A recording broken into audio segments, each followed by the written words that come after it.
It's Thursday, so it's time for our Monday staff meeting. My name is Wedgie Rudlin, and I'm the new super-duper smart Harvard-educated president of entertainment at BET. Yep. Do you know why I was given this job? Because you're super-duper smart. Yes, but why? Because you went to Harvard. Yes. Yep. But why would they want a super-duper smart guy who went to Harvard to run BET? I know. Because it's time to take BET in a new direction. Right on, Wedgie. Remember the first day I showed up, I asked, what's our highest-rated program? And you guys said... 106 in Park with AJ and Free. Yes. Yep. And I said, great, fire them. Why?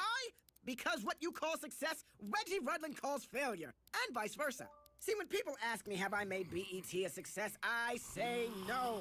It's time to redefine success, because once you embrace failure, you can't go anywhere else but up. That's a business theory they taught me at Harvard. It's called negative elevation. Now, I know I may be going a little too fast for some of you, Yep. but I'm happy to slow it down. Are there any questions? Is it true that you put a ban on 2- and 3-syllable words, man? Good question. Yes. Our research says we need to be focusing on the monosyllabic demographic. I believe lots of syllables confuses our viewers, especially those in the South.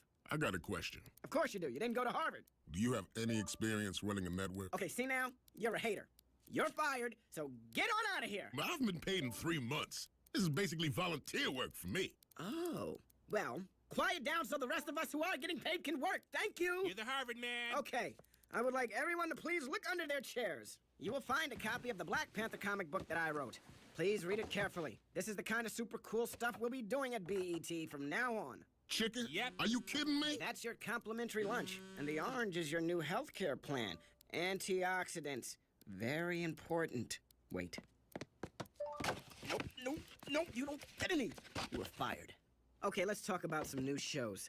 As you know, we're starting BET Animation. Here's what I want to see. I'm thinking rappers, young MC roller skating, edginess. He's going too fast. His brakes don't work. We'll get Tone Loc to do the voice. Okay, How about an animated version of Hamburglar? He's a hungry thug. It's gritty like The Wire. He does a drive-by on Burger King. McDonald's can co-finance. We'll call it Beef. Wait a minute. I'm seeing a Flintstones thing happening here. Dino could be a Rottweiler, maybe a pit bull. Instead of Bedrock, we're in Africa. We're keeping it real. You got that? Got it, Wedgie. All right, next up, reality. The Ruckus reality show. I'm digging it. I'm feeling it. It's what's good. Let's do that show. Wait a minute. Is this the show about the black man who hates black people? I hear that tone. The head of Viacom personally asked me to make this show. He was being sarcastic. Excuse me? Which one of us went to Harvard, huh? Did you go to Harvard? You think you understand white humor more than me? You know what? Shush. You don't even work here anymore. Now, the rest of you, get a crew.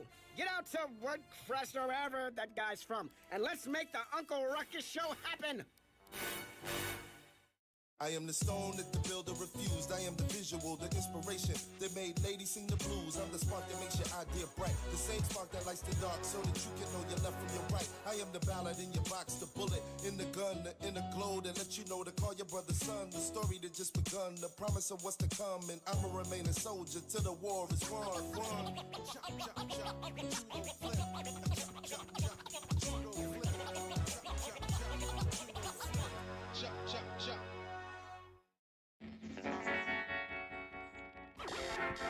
I wake up at 4:45 in the a.m. every morning.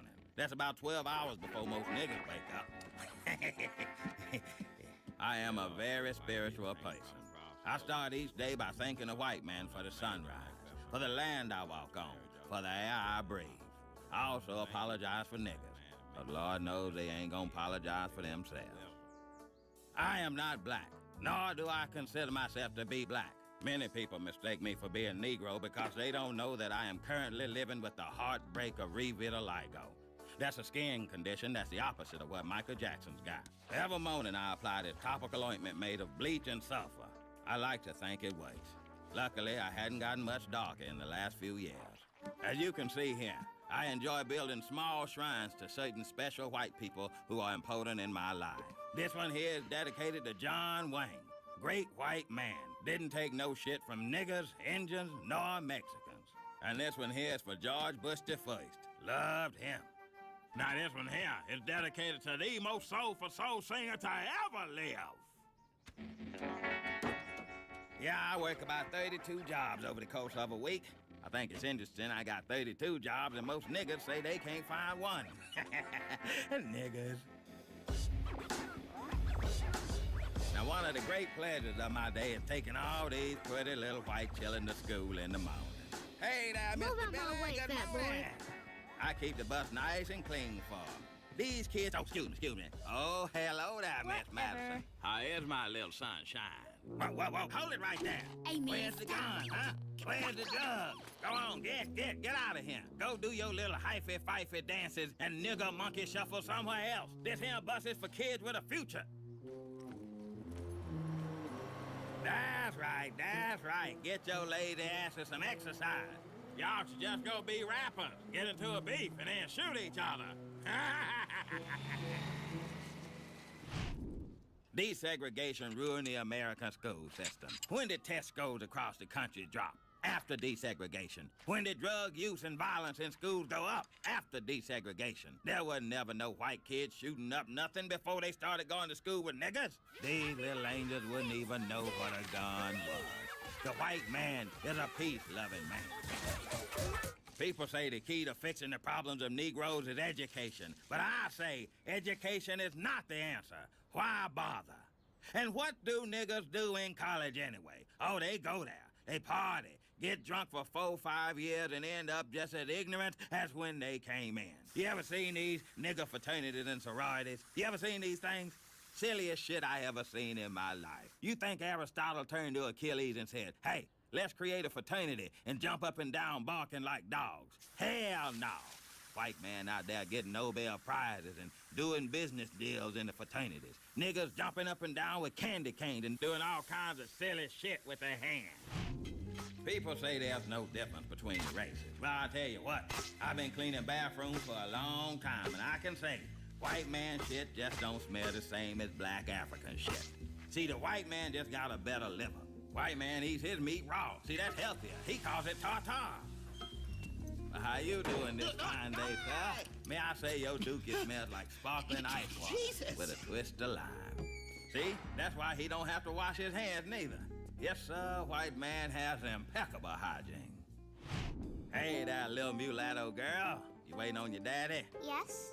Yeah, she talking about her daddy, Tom. He married to a white woman. Lucky some bitch. There he is. Sorry I'm late, Punkin. Lord have mercy. Tom, if you wearing a skirt... This isn't a skirt, Ruckus. It's a kilt. It's part of my Scottish heritage. Now, you stop that right there. That's blasphemy against Mel Gibson and the proud Scottish people. Mel Gibson isn't Scottish. Hush your mouth.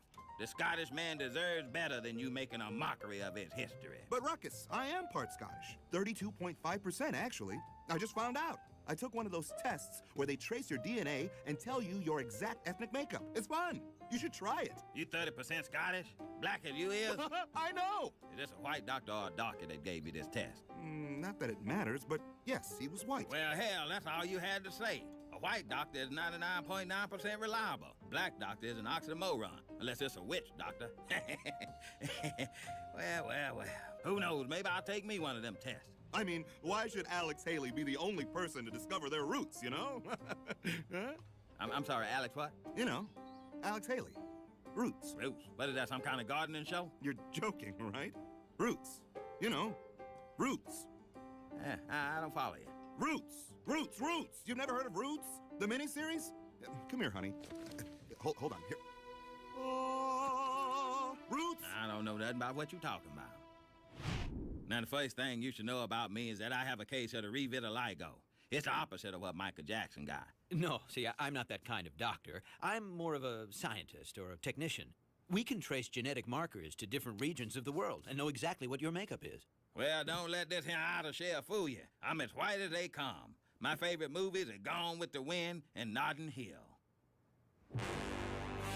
Mistress Legal, remember when you asked us for a way to destroy the minds of black children at an even younger age? Oh, sure. Well, you'll be happy to know that I started BET Animation to do just that. Splendid. Oh, I love cartoons, especially evil ones. Yeah, Mistress Leevil, we have a kids show coming on called Super Cyborg Mandingo Man. Yeah, we go there. He's an African warrior. Yes, get to the evil part. Well, maybe I should just show you. We have the pilot. What's that, the script? Actually, we spent all our money on the Vin Diesel show. Oh my God, he's so awesome. So we gotta do this one with a flip book. Well, it certainly is incompetent, but we're missing something. What are we missing, people? A budget? Yes, but no. Talent? Yes, but no. A work ethic. Pride? Self-respect? What network do you work for? BET. And what does that stand for? Black Entertainment. No! Black evil television. It's not enough that the shows are bad. They have to be evil as well. Send in my evil henchmen! These are my evil henchmen. Big nigger and crazy bitch. Big nigger, crazy bitch. Teach this person the meaning of black and evil. Oh no, this nigga didn't. No! Mr. Sleevo, please! We'll make it more evil, I promise! Oh, hell no, this motherfucker gonna pay. Wedgie, please save me!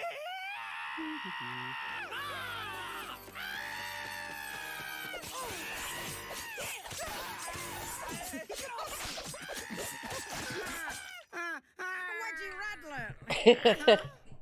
This Uncle Ruckus. How's it going? Great. Fantastic. Is it evil? Oh, absolutely. I hope so, Wedgie. For your sake.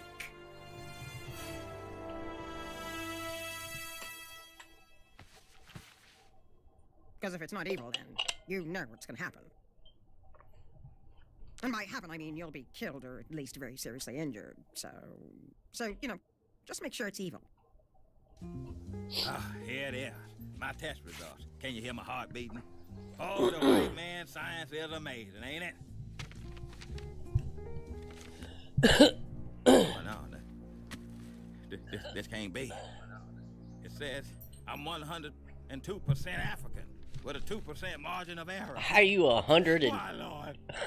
Why, Lord? 100% something?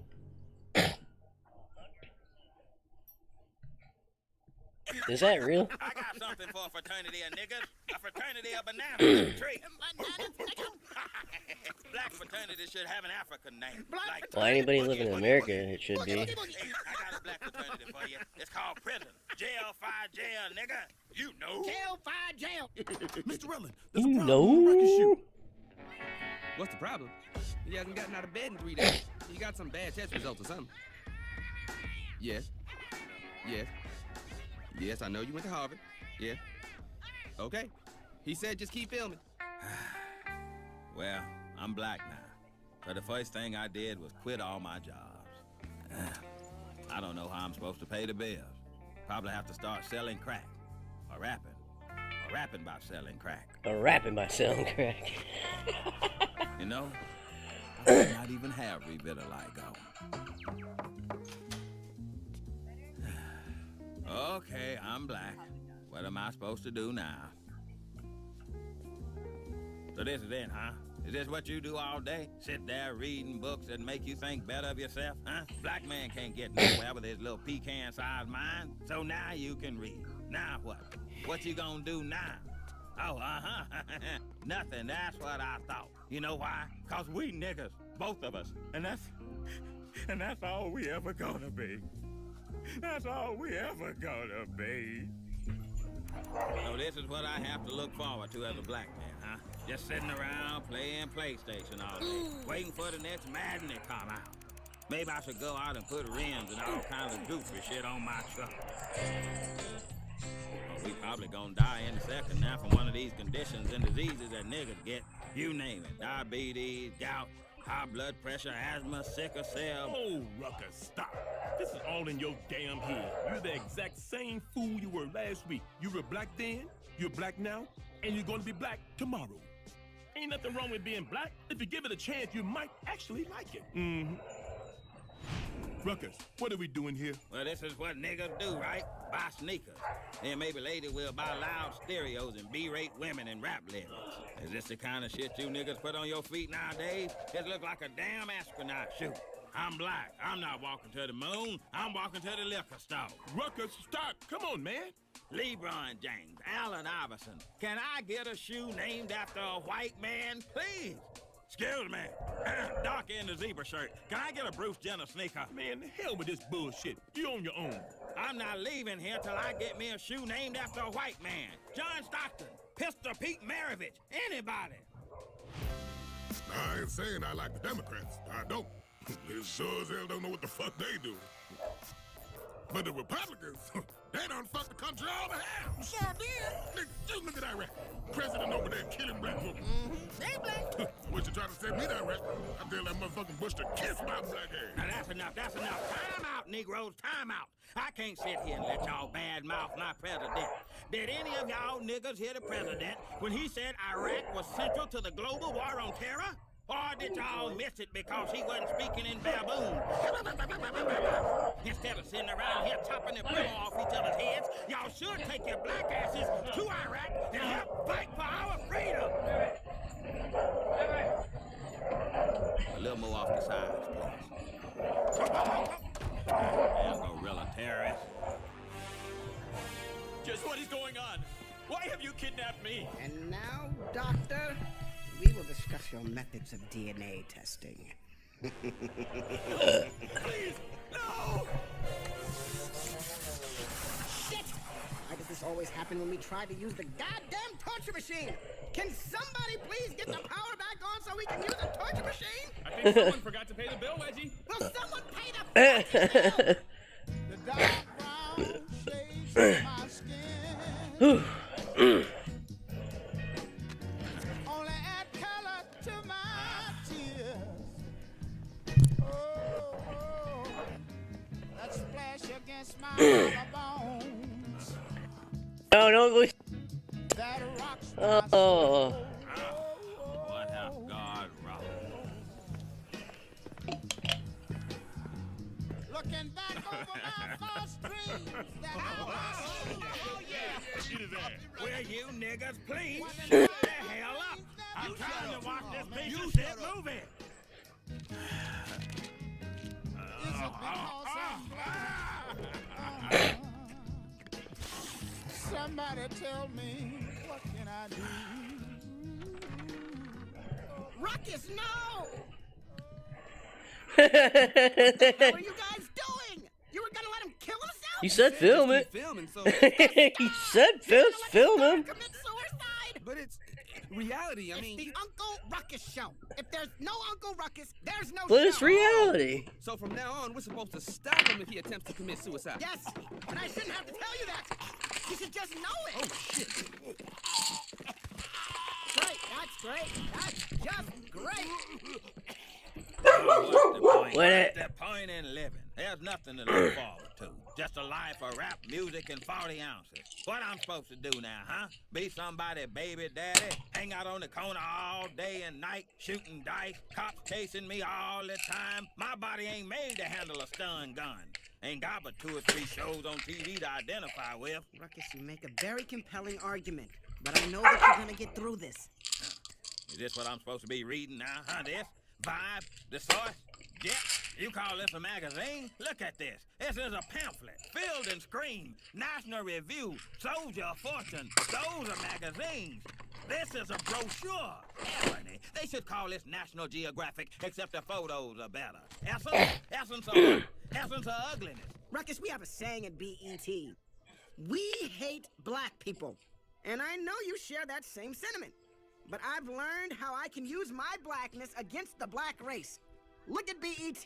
You think we put this shit on the air because it's entertaining? You think we sit down and say, hey, let's be entertaining. How about a Baldwin Hills reality show? I have good taste. Gregory Hines is entertaining. Sammy Davis Jr., he's entertaining. You think I can relate to anything these young niggas have to say? No! We air this shit because we despise our audience. Are there other ways to make money? Yes, of course. Yes.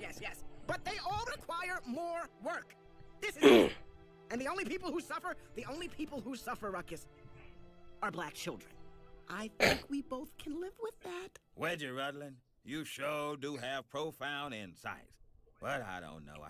I just don't think I can stand life as a darky. Ha! It's you! You did this to me. You gave me that test. Yes, I know. And I came because there was a mistake at the lab. We had a black intern there I didn't know about. He messed up your test. Here are your actual results. Well, I'll be. Hallelujah! Hallelujah! How dare you mistakenly inform a man of his blackness? You should be ashamed to call yourself a white doctor. I'm a sorry. See, Ruckus, you were worried about nothing. Well, Wedgie, I must say, for a darky, you are not that difficult to hang around. Now, you said you learned all that stuff in Harvard. Well, I definitely didn't learn it at one of those historically black colleges. Morehouse, all call it left house. Oh, it sure feels good to be white again. I tell you what, living even for a few days as a black man gave old Uncle Ruckus a whole new perspective on life and a whole lot more sympathy towards colored folks, I tell you that. Oh, look what we have here. Yo, for real, we're not trying to play with you today, Ruckus. We're just trying to cross the street. Well, go right ahead. You young brothers have a blessed day. Assalamu alaikum.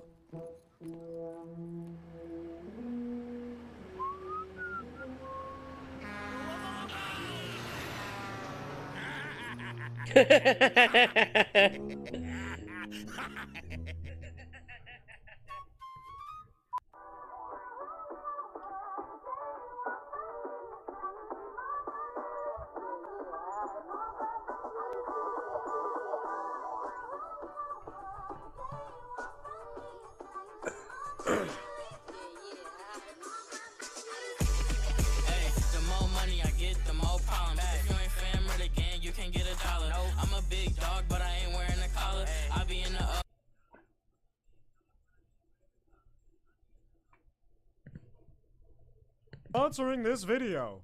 I'm a brilliant intellectual. As am I. The two of us are sick of dealing with troglodytes, and so we moved into a bomb shelter so we wouldn't catch the stupid.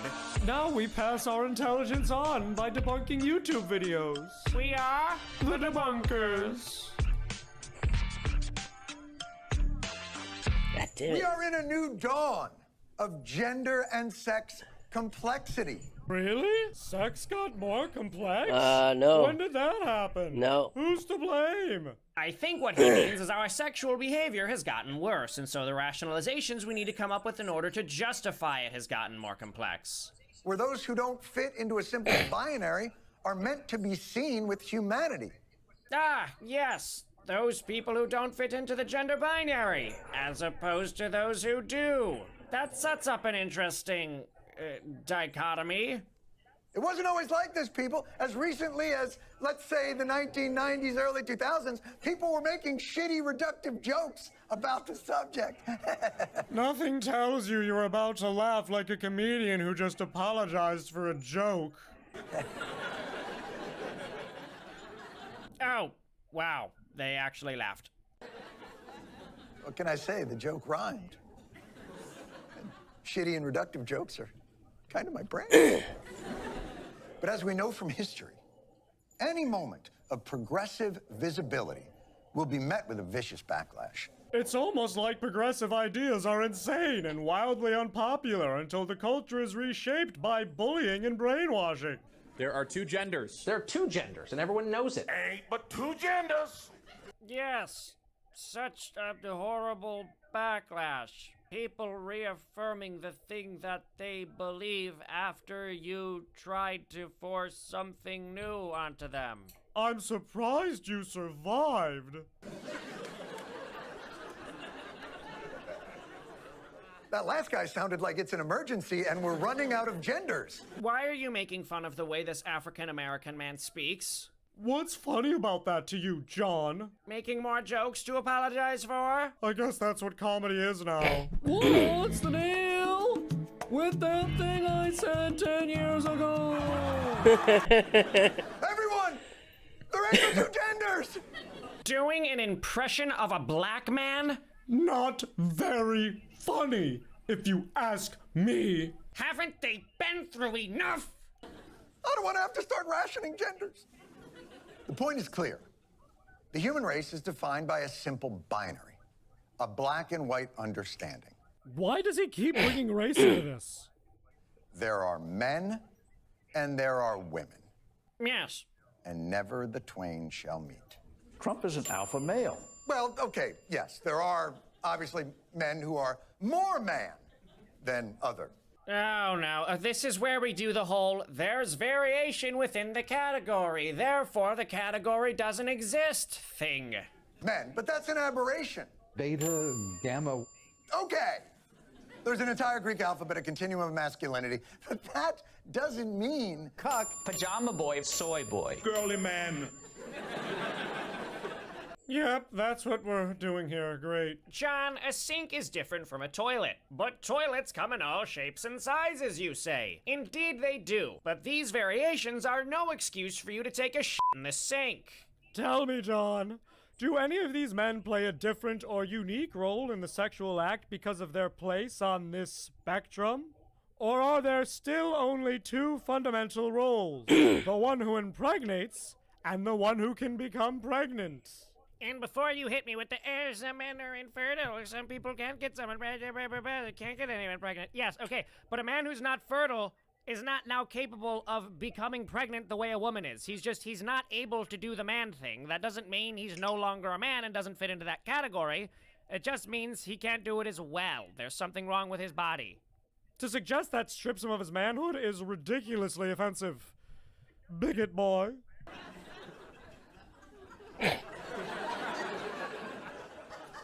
I hope the children are out of the room. Clearly, masculinity appears to be on a dimmer, not an on-off switch, but ladies are different. I was a big tomboy. These purple-haired angry freaks. Rabid feminist. Cat lady. High-rolling bimbos. Pretty girly girl. Every single time this topic comes up, the not all men are equally masculine and not all women are equally feminine argument is made in an attempt to invalidate the gender binary. But variation within a category doesn't invalidate the category. Less masculine men aren't any more able to get pregnant the way women are, and less feminine women aren't any more able to inseminate the way men can, which is the entire basis of the category. And for those who don't identify with either category, it's not as if some new role in the sexual act is created for them. What a cruise line buffet of the gradients in American gender expression. Turns out there's a lot of non-binary shit happening between the binaries. When this conversation comes up, I find it difficult to pick out exactly where to start explaining why what someone just said was wrong. Firstly, gender identity doesn't exist. It's a phony phrase which was coined by Dr. John Money, a pedophile and child sex abuser who gave an infant a sex change and created pornographic images of him and his brother as they grew up. The phrase creates a false separation between the role one plays in the sexual act, either as the male or female, and their identity, when the two are ultimately inseparable. It reduces the role a person plays in society as a man or woman to a subjective preference based on their own wishes and internal perception of themselves, rather than the concrete reality of their body and how it interacts with the world. Using this tortured language allows him to attempt to disguise his argument as having some level of sophistication or substance, when in reality it's a complete non sequitur. At bottom, what he's saying is, we shouldn't categorize people based on the role they play in sexual reproduction, because everyone has different personality traits. Speaking of different personality traits, John has the unfortunate trait of having no idea what he's talking about.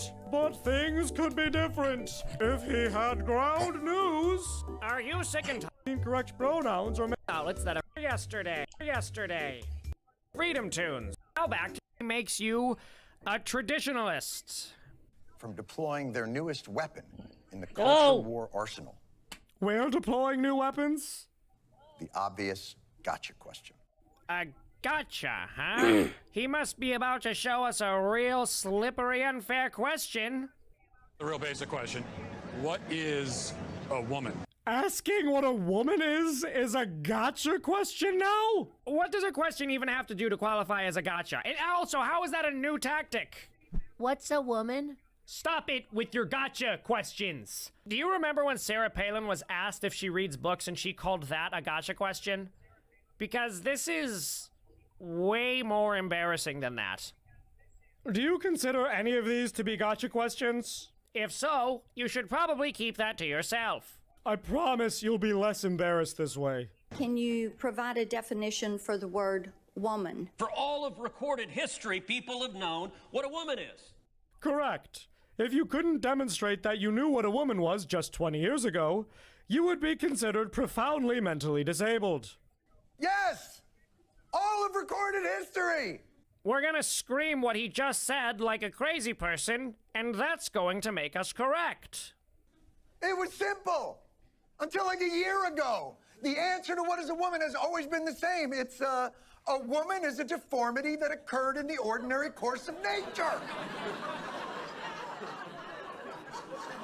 I'm sorry, that's Aristotle. I apologize. Oh, wow, look, Aristotle said what people who believe in evolution say about literally everything that exists. But I guess mutation is a nicer word than deformity?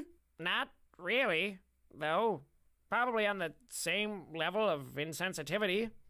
I'm sorry, that's not what I meant. I meant a woman is a person who has no legal existence once married. I'm sorry, that's... That's not a definition. It's a law. John, what's the definition of automobile? Well, in some places, you're not allowed to drive more than 55 miles an hour. In some places, you can't go more than 35 miles an hour. So, who even knows what a car is? That's early American coverture law. That's not right. No, throughout history, it's not a gotcha question. A woman is 30 shekels. Once again, that's not a definition, and not even intended to be one. Embarrassing. He set out to unearth definitions of womanhood throughout history that conflict with one another, and he couldn't manage to find 3. Thanks for making our argument for us.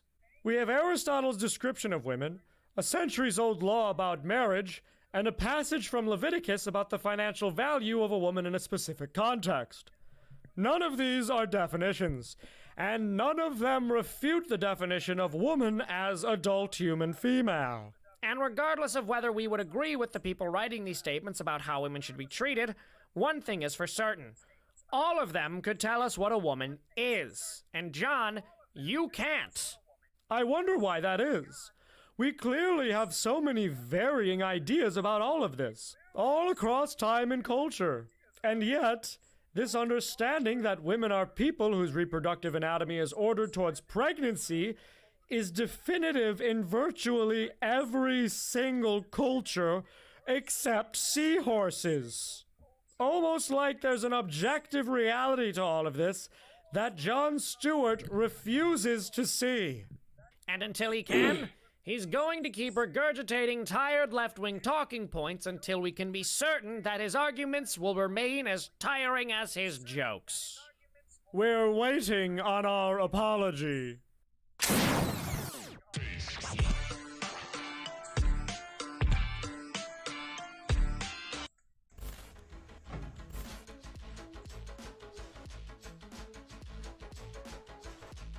Started life on Kickstarter. Biggest problem at the moment with this device is trying to get hold of one. This is a Flipper Zero.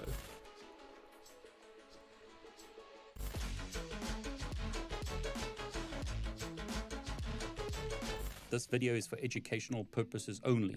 I own all the equipment that I'm going to be demonstrating in this video. I own the safe as an example. I'm using my own money and my own passports for this demonstration. I'm using my own cards. Be really careful putting your valuables in a hotel safe. Be careful with your credit cards. You probably want to use an RFID blocker. Let's put it to the test in this video and see if they actually work. Let's see how powerful this Flipper Zero is and what it can do, and make you aware of the vulnerabilities with technologies that we use every day. I really want to thank Lab 401 for sending me not only a Flipper Zero, but a bunch of other really cool toys to demonstrate. So just to be clear, this is not a sponsored video, but Lab 401 sent me products from their pen tester pack. They have these pen tester packs, so we've got the standard, basic, and advanced that give you access to a whole bunch of interesting tools, as well as the Flipper Zero. I'm not going to show you how to mess around with a Tesla. There are a bunch of videos online showing you how to do that.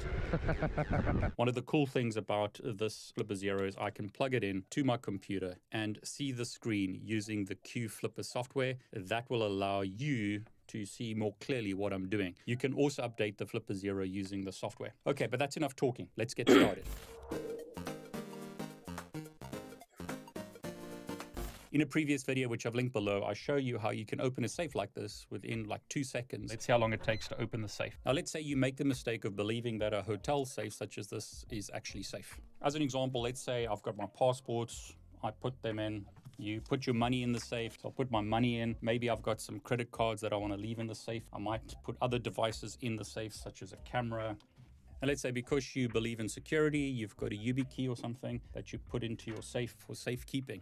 Safekeeping. What I'm going to do is something that I suggest you never do. I'm going to use a credit card to lock this safe because this safe supports RFID. So that safe is locked. What I can do with a Flipper Zero is copy RFID cards. In my Flipper Zero, I'm going to press the middle button. I'm going to go to NFC and then I'm going to read the card. So literally just read it. And then what I can do is press the right key and then I'll save this. Just for the sake of time, I'm just going to call this M. You could obviously use a more descriptive name. And in my list of cards, I'll select that and then I'll press emulate to emulate the card. So,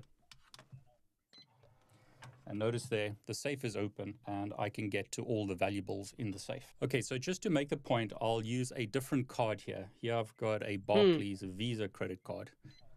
In the Flipper Zero, I'll go to NFC, select that, and I'll read the card. So there you go, it's been read. I'll go more, and I'll say that is B for Barclays. So I'll emulate the card, and then let's see if it opens the safe. There you go. Safe is now opened. So I've been able to open this RFID safe with 2 credit cards, which I've now emulated. Now, do RFID NFC blocking cards actually work? Let's put this to the test. So I've got the Monzo card with the RFID behind it, and I'll try and read the card. Notice it's not working at all. So that RFID blocker is working. You want to have that in your wallet. If I move it away, notice it reads the card straight away. Let's do a retry, and we'll use the Barclays card. Try to read the card.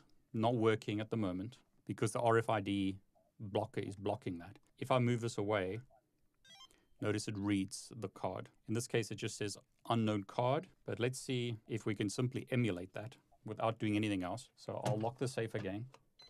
I'll emulate it directly. And there you go, I was able to open the safe. It's very easy to read credit cards using a Flipper Zero. You want to, in the real world, have this in your wallet. Here I've got a lock that you would put in a drawer as an example. And you can see there that this tag opens this lock. Let's take a different card. This card doesn't work. But if I take the card that did work and I go to 125 kilohertz RFID and I read that card, so I'll go right and save this and I'll just call this door. Okay, so door's been saved and I can immediately emulate that card. And there you go, that opened. Now, you may not want to do it that way. So what you can do is you can just do a write. So again, this tag doesn't work. I should say tag rather than card because here's a card, but I'll write it using the Flipper Zero. Okay, so sometimes I've had problems getting it to write. Often you have to reboot it, but I have got the save previously, so I'll write it again using that. And there you go. So that's been successfully written. And now, notice it works.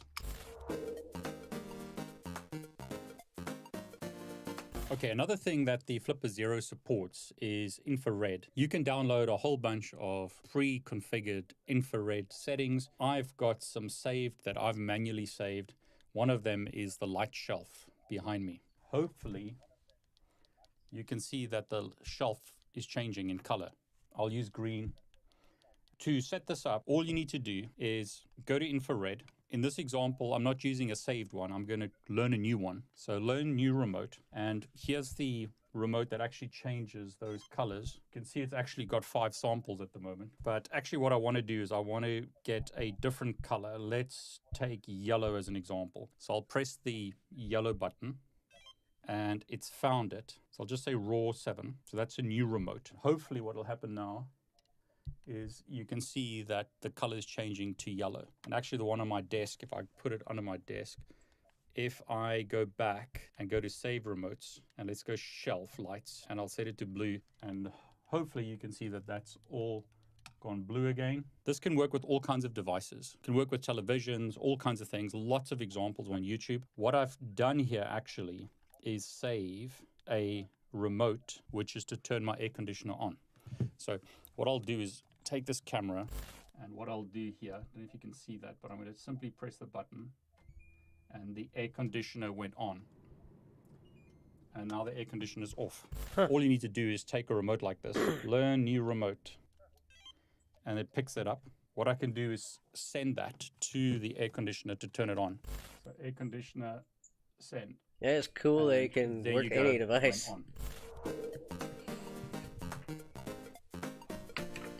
Notice the mouse on this laptop. I'll put both hands here so you can see I'm not touching the laptop at all. Both my hands are on the Flipper Zero, but what I can do is control the mouse using the Flipper Zero. So as an example, I'll move it here and then I'll press enter to open the software. And then what I'll do is move the mouse to close the Flipper Zero. You can get it to emulate all kinds of devices. This is available under the main menu. So just to show you the menus, if I press the middle button here, that gives me the different options. So I've shown you NFC already. I've shown you 125 kilohertz RFID, shown you applications. Under the applications, I went to tools. And in this case, I chose Bluetooth remote and I specified mouse. You have to set up both sides to talk, but you can control a mouse or another device using Bluetooth.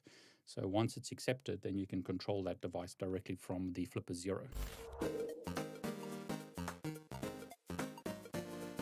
This allows you to run rubber ducky scripts. If I go to bad USB, it says disconnect PC or phone to use this function. What I'm going to do now is I'm going to have to close the Flipper Zero software and I'll press bad USB.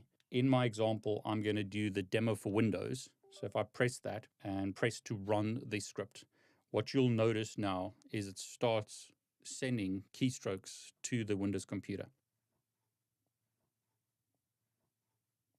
And there you go. Just to make it easier, I'll move the laptop here actually so you can see that directly. And let's do that again. On the Flipper Zero, I'll press the button to run the Windows bad USB. And notice as soon as that's done, we should see it initiate something on the computer. There it goes. It's opened up Notepad and it starts writing something to Notepad. Now that's just a basic example, but you can download many rubber ducky scripts and use them to do all kinds of things. So for instance, open up a reverse shell or something else. Lots of options available with the bad USB. They've got a demo for macOS and Windows, so that was an example with Windows.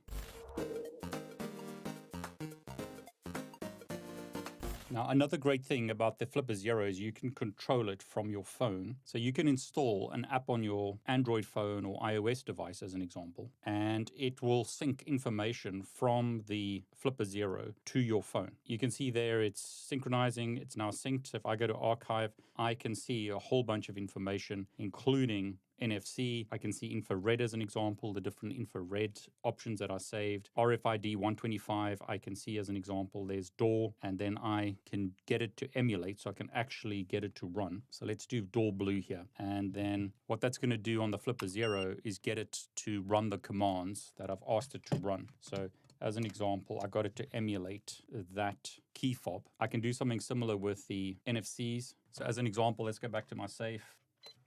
I'll lock it with the Barclaycard. I'll select Barclaycard and then press emulate on the phone. And notice I've got it to open the safe by commanding the Flipper Zero to do something from the phone. Just to make the point again, I'll lock the safe.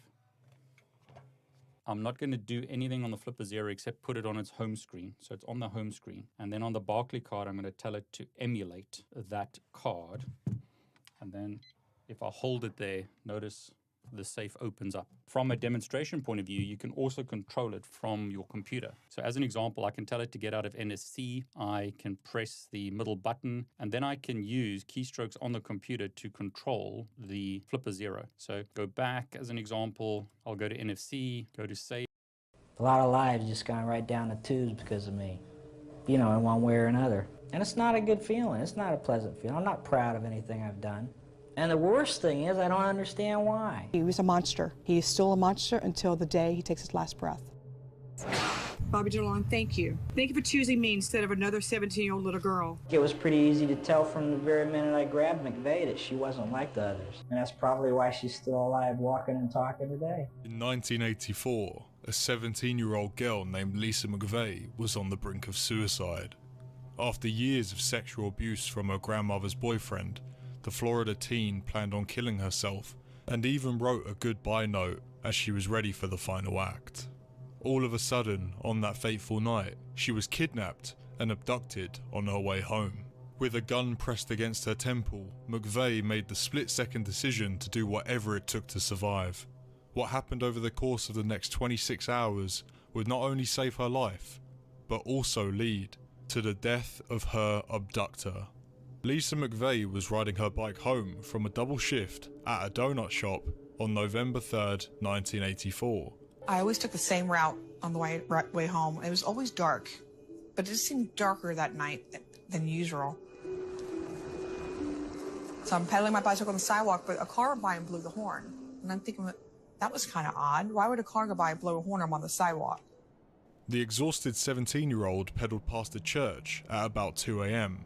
I looked back to the church again, and next thing I know, I was just yanked off my bicycle. It felt like 3 or 4 guys just jerked me off my bike to no end. McVeigh started screaming as loudly as she could until her attacker pressed a gun to her head. And then I felt the cold steel barrel. It wasn't the first time that someone had threatened the teen with death. Lisa lived with her grandmother in Tampa because her drug-addicted mother was unable to take care of her. As a result, she endured 3 years of her grandmother's boyfriend molesting her and threatening her with a gun. McVeigh, who realized she no longer wanted to die, told her attacker, "I'll do whatever you want, just don't kill me." The man tied McVeigh up, blindfolded her, and threw her into his car. Ligatures on my wrists, ankles. She then searched for clues that might save her life. I don't know what made me do this, but I tightened my jaw. Whoever did tie the blindfold too tight, when I released my jaw, the muscles, it would make the blindfold loose. It worked. She used a small open space below the blindfold to size up the car, a red Dodge Magnum. "I watched a lot of crime shows," Lisa later said. "You'd be surprised about the survival skills you have when you're in a position like that." The abductor started driving. Terrified for her life, Lisa tracked the minutes passing, noted that they were driving north, and counted every step as McVeigh was taken inside his apartment in Tampa. For the next 26 hours, the man repeatedly raped, tortured, and abused Lisa McVeigh. She felt certain that she would die at any moment. Before he kidnapped Lisa McVeigh, Bobby Joe Long had already murdered 8 women. He would go on to kill 2 more after his incident with McVeigh. However, her story does not end there. Bobby first began his crime spree in the early 1980s, using classified ads to find victims. After raping dozens of women, Long started killing them in 1984. Then in November, Long kidnapped Lisa McVeigh. While trapped in the killer's apartment, the blindfolded 17-year-old overheard the news report that she was missing. She choked back her screams as Long once again threatened to put a bullet in her head. Certain that Long would murder her, McVeigh pressed her fingerprints on as many places as she could in his apartment. I was putting my fingerprints everywhere. The vanity mirror, on the walls, to show the police I was fighting, trying to leave my marks to say, hey, listen, I was here.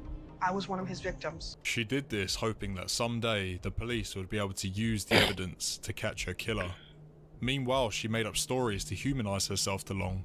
So I told him, I said, listen, it's unfortunate how we met. I could be your girlfriend. I could take care of you. And no one ever has to know.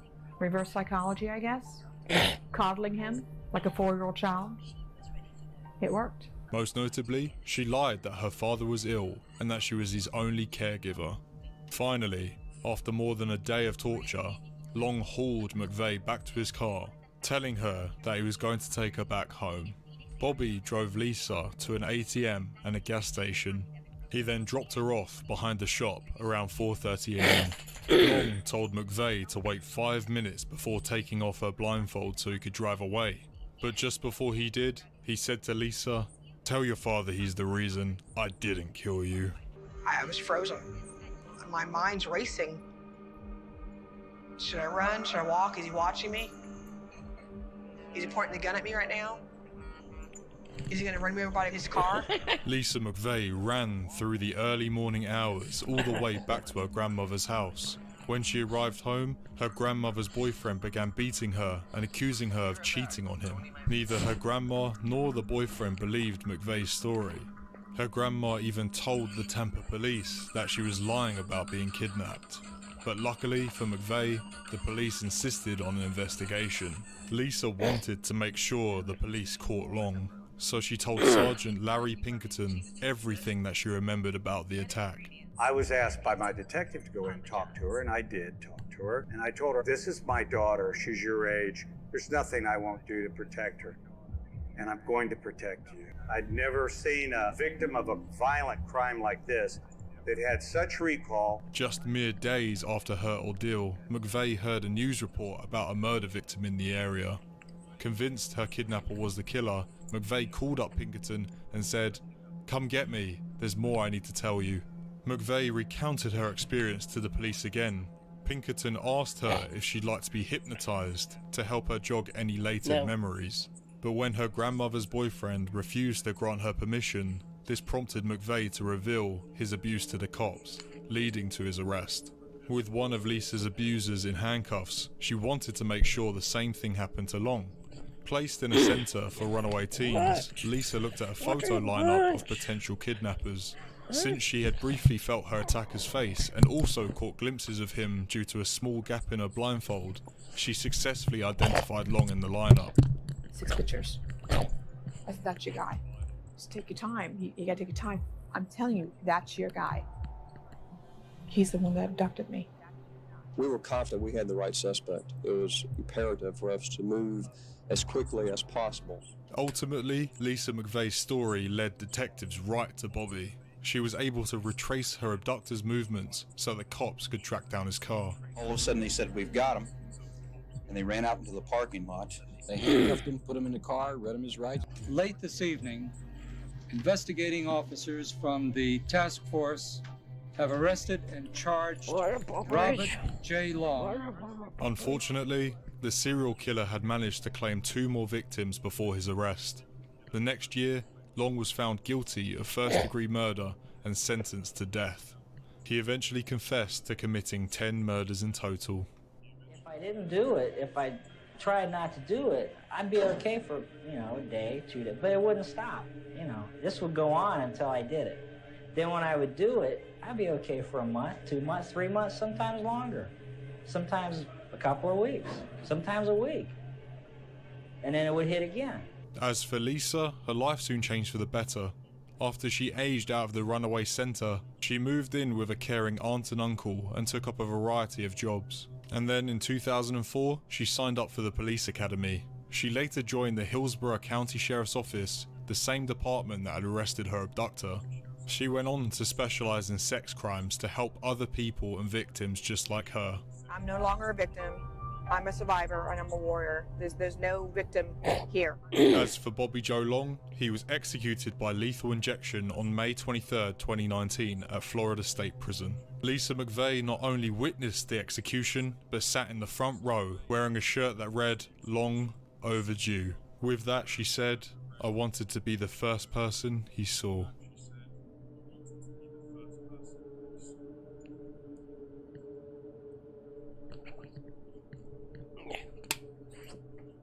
No, I'm not getting up. No. No getting up and barking.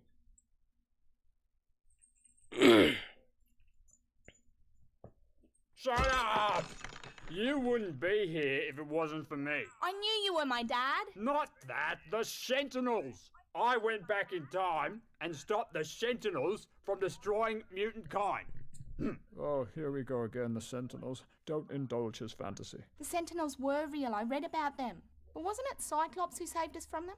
Oh, I'm about to go full Berserker Wolverine like in the comics!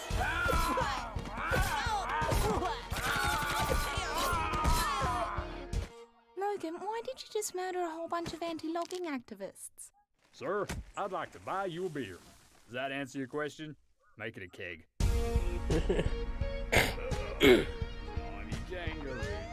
Oh, bloody hell. How many have I had? 19. Well, might as well make it even.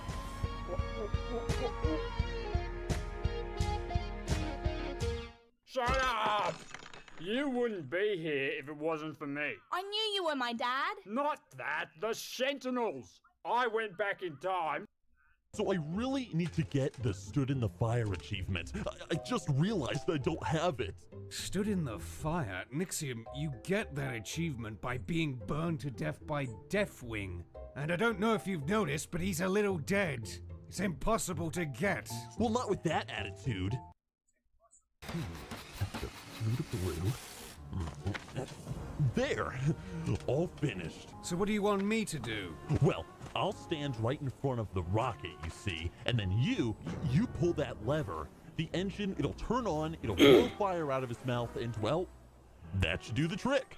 So, you're saying I get to light you on fire again? Yeah, just make sure that when you pull...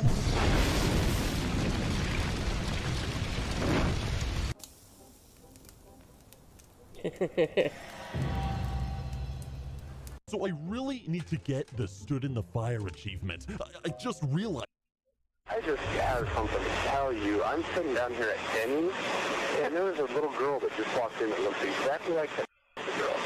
Okay, is she still inside? Yes, she is. And she's with an older man. With an older man? Yeah, and the thing that really triggered me the most was I was reading the Nickelverse, and I seen her picture in the Nickelverse, and I showed it to one of the waitresses here, and she said, "Oh my God, she's in here." When a missing little girl is spotted at a store and then a local Denny's, the other customers couldn't believe their eyes. What were the chances that a child who had been abducted weeks earlier was sitting right in front of them in broad daylight? But as the police arrived on the scene, they quickly realized the horrifying case that shook not only the city of Coeur d'Alene to its core, but also the entire country was far more grisly than they'd expected. And worse than that, the perpetrator was even more depraved than anyone could have ever imagined. And this was only just the beginning of his crimes. May 16, 2005 was a typical rainy day in the Pacific Northwest until an urgent 911 call came in from a resident of Kootenai County, Idaho. The resident initially called 911 to report a white pickup truck parked on his property that he didn't recognize. Unbeknownst to the caller, this would spark the beginning of an investigation that would send authorities headfirst into the most disturbing case they had ever discovered. As the 911 operator gathered more information, the caller looked inside the vehicle and noted a few belongings. The only thing in the front seat is an axe and a little toolbox. Then, later that day, dispatch received another 911 call from the same man. And this time, it was clear that something was horribly wrong. Okay, you need to talk to a deputy about the vehicle for what reason? Yeah, I sure do. Okay, what's going on with the vehicle? Well, the vehicle, I can't explain it to you. You just have the guy call me quickly. Well, they need to know what's going on. Is the vehicle, there's nothing wrong with the vehicle that I can see, but the vehicle belongs to a guy who's friends with the people that live in this junky house out here, and I went to the door to pay the little kid $10 for mowing the lawn, and there's blood all over the door. Nobody comes to the door. They are friends of the guy who owns this pickup, I find out. Okay. Okay, let me have a deputy give you a call back at that 661 number then, okay? Yeah, right away. All right. Many of the details presented in this video have never been heard before and were obtained from actual police reports, along with chilling crime scene photos. As it turns out, the caller owned a nearby house adjacent to his property and rented it out to a couple, 40-year-old Brenda Groney and her boyfriend, 37-year-old Mark McKenzie. Brenda had 3 children from a previous marriage who also lived in the home, 13-year-old Slade, 9-year-old Dylan, and 8-year-old Shasta. Authorities raced through the steady rainfall to the rural Wolf Lodge home and made their way down the dirt driveway. As they continued their approach, they stopped to peek inside the family's vehicle, which was parked a short distance away from the residence. Officers glimpsed a hunting rifle lying on the front seat and also noticed what appeared to be bullet holes in the rear windows. As they moved closer to the home, several blood stains on and around the front door became visible. Deputies also noted blood in a pool of rainwater that had formed in the grass next to the walkway. They attempted to elicit a response from the family by pounding on the locked front door and demanding someone open up, but the only answer they received was that of dogs barking. They quickly proceeded to the back door and discovered it had been left ajar. Authorities immediately took one of the visibly frightened dogs into custody. The other, however, remained hiding inside the home. They would soon uncover the source behind the dog's extreme fear. Inside the kitchen, an officer made a most gruesome discovery. The body of a teenage young man was lying face down on the floor, his head wrapped and his hands bound behind his back with duct tape. Then, in the area between the kitchen and living room, the officer spotted another victim, a fully dressed adult woman also lying face down on the floor. Her hands were cuffed behind her back using heavy-duty zip ties in a manner similar to that practiced by law enforcement. Duct tape had also been used to restrain the woman's ankles and feet. Horrifyingly, there was yet another body lying face down in the living room. The adult male victim was dressed only in shorts, and zip ties had been used to bind his wrists and ankles together. The officers confirmed all three were deceased. They then searched the rest of the home for additional victims, where they located several firearms in the upstairs loft area. And after a thorough search, it was confirmed that there was no one else inside the residence. Little did they know, however, that the worst was yet to come. Upon further investigation, authorities uncovered more troubling information. One officer reported that welfare checks at the Wolf Lodge home were not uncommon, and that the family members who lived in the home frequently came and went, with friends often staying over as well. Therefore, authorities thought that perhaps the two youngest children had been staying elsewhere, as that seemed to be common practice. Later that night, detectives went to the prosecuting attorney's office to obtain a search warrant for the Wolf Lodge property in the abandoned truck. While they were there, an unexpected call came through to the police station from a man named Steve Groney, the father of the three children living at the residence with their mother and her boyfriend, and he was desperate for any information regarding the gruesome incident. An officer was dispatched to meet with Steve, and what he told them sent the case in a shocking new direction. According to the concerned father, all three of his children should have been present in the home on the night of the murders, but with only one adolescent victim accounted for inside the house, that meant the two younger children were missing. The victims were determined to be 40-year-old Brenda, 37-year-old Mark, and 13-year-old Slade, leaving 9-year-old Dylan and 8-year-old Shasta unaccounted for. As a result, officers issued an Amber Alert for the two children just after midnight on the day after the bodies were found.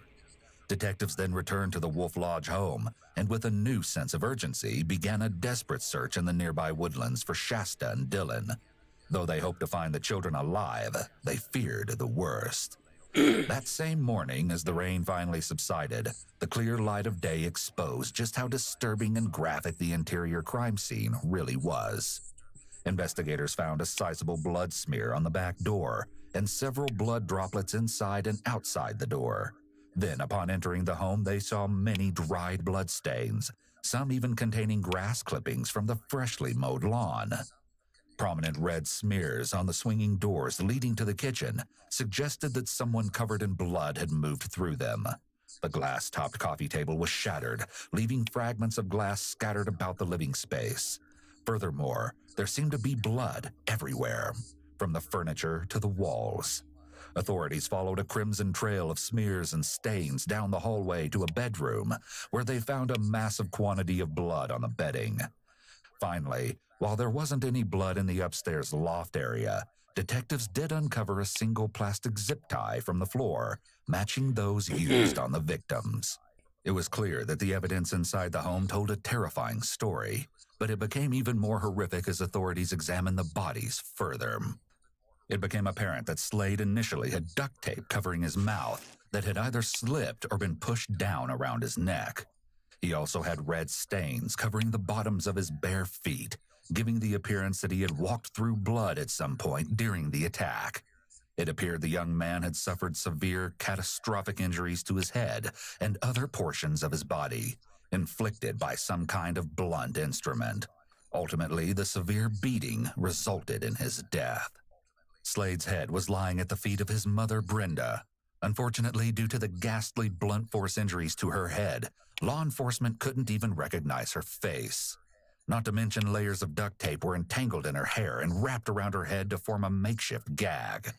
It was only due to the presence of several recognizable tattoos that they were able to positively confirm her identity. Unlike the other two, Mark had no duct tape on his body, but similarly, he showed several blunt force trauma wounds to his head that clearly penetrated his skull. Investigators also suspected that a bloodied person had moved over him as he lay on the floor, based on a distinct pattern of blood droplets on his body. Most horrifying was the revelation that the murder weapon had been a framing hammer, as each strike left behind a circular marking with a cross-hatched pattern on its victim. Meanwhile, authorities continued to focus their efforts on finding Dylan and Shasta, treating the situation as a possible abduction by a dangerous predator. The Kootenai County Sheriff's Office requested assistance from the FBI and other resources to help locate the missing children. Over the next several weeks, the entire country held its breath as the search for Dylan and Shasta unfolded in real time on national television. Desperate to find answers, Dylan and Shasta's father, Steve, even contacted a psychic to aid in the search. Unfortunately, those efforts proved futile. Several leads also came in from friends, family, and locals, but each failed to yield any results. Finally, on July 2nd, nearly 2 excruciating months after the murders, authorities got the call they'd been waiting for. Yeah, hi, friend. This is the manager, Denise. Yes. I've got a little girl here with a tall gentleman, and she looks so much like that. Okay. Are they still in the building? Yeah, they're at table 20. A woman working at a Denny's restaurant in Coeur d'Alene, Idaho, believes she recognized Shasta from missing persons flyers and alerted the authorities. The caller reported that the little girl was with an unknown male and described his physical appearance. And can you describe the male to me? I'd say 6'3". Okay. Really slim. Okay. Dark hair? Yeah, curly. The hat on. The dispatcher wasted no time and immediately sent officers to the restaurant. And we're not sure, you know, she looks so much like her, and I don't know. All right, we'll have someone sent that way. Okay, thank you. And if they leave, call us right back, please. Sure. All right, thank you. Then another call came in that heightened the belief that this was, in fact, Shasta. I just have something to tell you. I'm sitting down here at Denny's, and there was a little girl that just walked in that looks exactly like that girl. Okay, is she still inside? Yes, she is. And she's with an older man. With an older man? Yeah, and the thing that really triggered me the most was I was reading the Nickelworth, and I seen her picture of the Nickelworth, and I showed it to one of the waitresses here, and she said, "Oh my God, she's in here." This caller had a strong sense of urgency and seemed even more confident that they had potentially found the missing child. I don't know if you guys just want to send a deputy down to look, just maybe check through the windows or whatever. I don't know what you guys want to do, but it's just awfully weird to me. The girl looks exactly like the little girl. She looks really, really a lot like the female that's in the picture. Authorities arrived on the scene, and the man with the little girl was quickly identified as 42-year-old Joseph Edward Duncan III from Fargo, North Dakota. Soon, detectives also discovered that Joseph had a lengthy criminal history. Multiple warrants. This guy is criminal conduct, carnal abuse. He's an escape risk. Okay. I still haven't got all of the warrants figured out yet. According to the reports, Joseph had been committing violent crimes since he was just 15 years old. And by the time he was 17, he was sentenced to 20 years in prison for a crime against a 14-year-old boy. He was released on parole in 1994 after serving 14 years. And then in March 2005, Joseph was charged with another crime against 2 boys. After a doctor friend helped him post bail, he seemingly disappeared without a trace, until now. During this time, authorities also learned from dispatch that Joseph had several vehicles tied to his name. He's attached to a red Pontiac as a suspect vehicle. He's also attached to a red Jeep Cherokee that's a stolen vehicle. Joseph had driven to the restaurant in a red Jeep bearing false Missouri plates. And as it turns out, the vehicle had been stolen from an Enterprise rent-a-car in St. Paul, Minnesota. Is it her? I can't. I'm not going to say. Okay. Sorry. All right. Bye-bye. Goodbye. News soon broke that the little girl with Joseph was, in fact, Shasta, and she had an unbelievably horrific story to tell. Before even leaving the Denny's restaurant, Shasta reportedly told authorities about the deaths at Wolf Lodge and that Joseph was the perpetrator. Then she was transported to a nearby hospital for treatment. Officers contacted her father, Steve Groney, and he raced to the hospital to be by his daughter's side.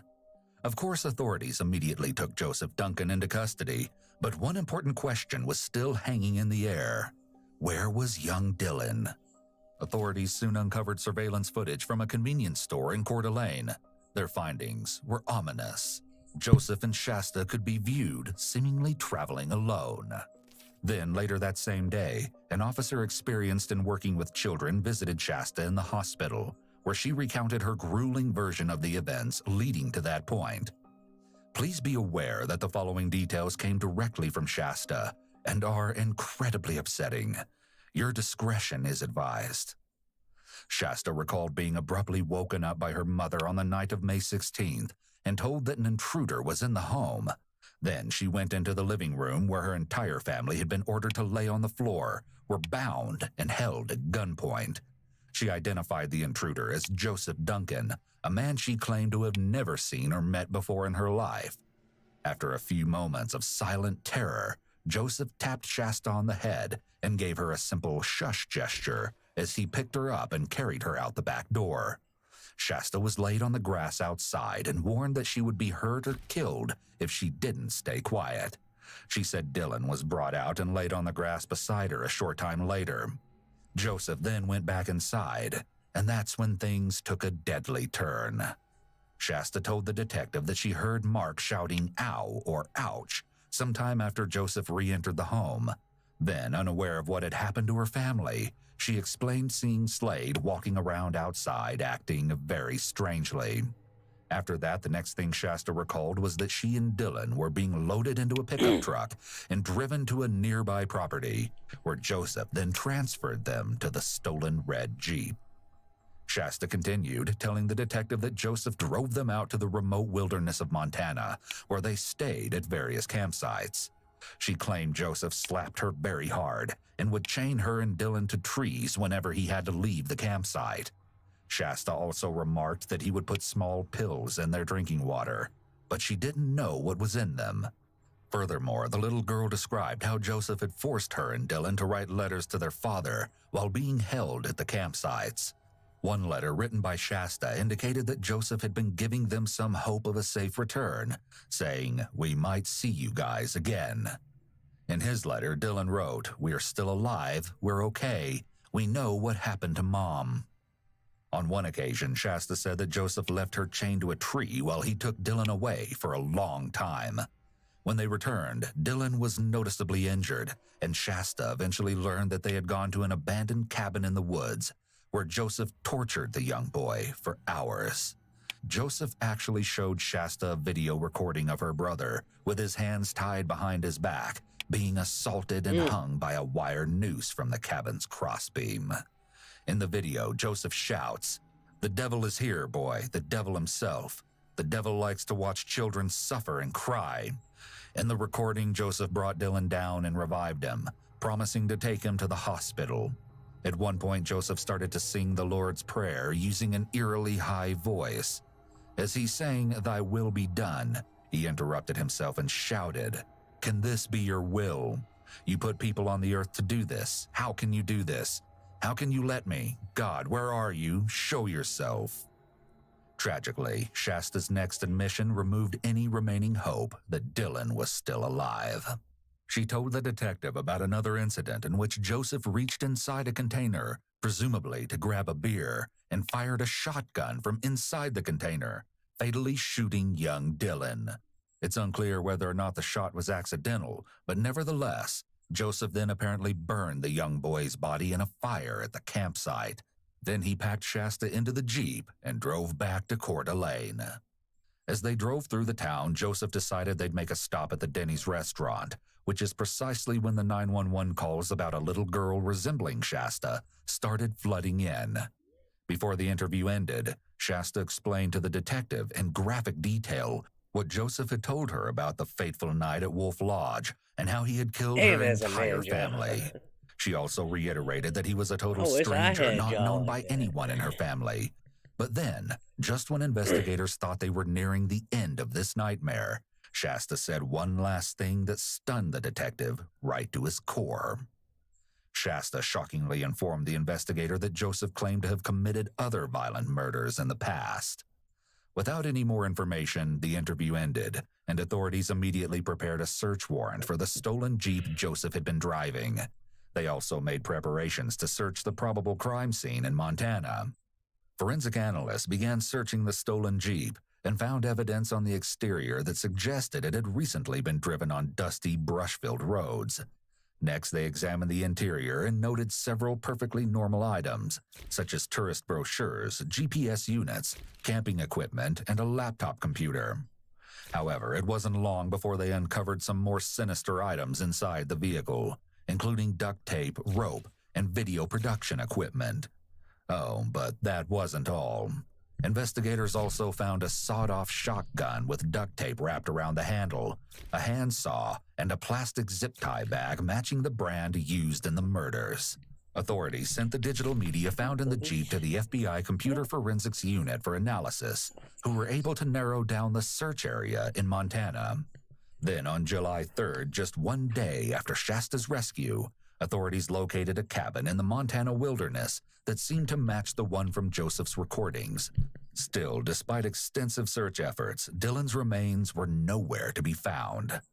Meanwhile, the FBI Computer Forensics Laboratory continued to pull evidence from Joseph's film equipment, including extremely graphic video clips from inside the old Montana cabin depicting the horrendous torture of Dylan.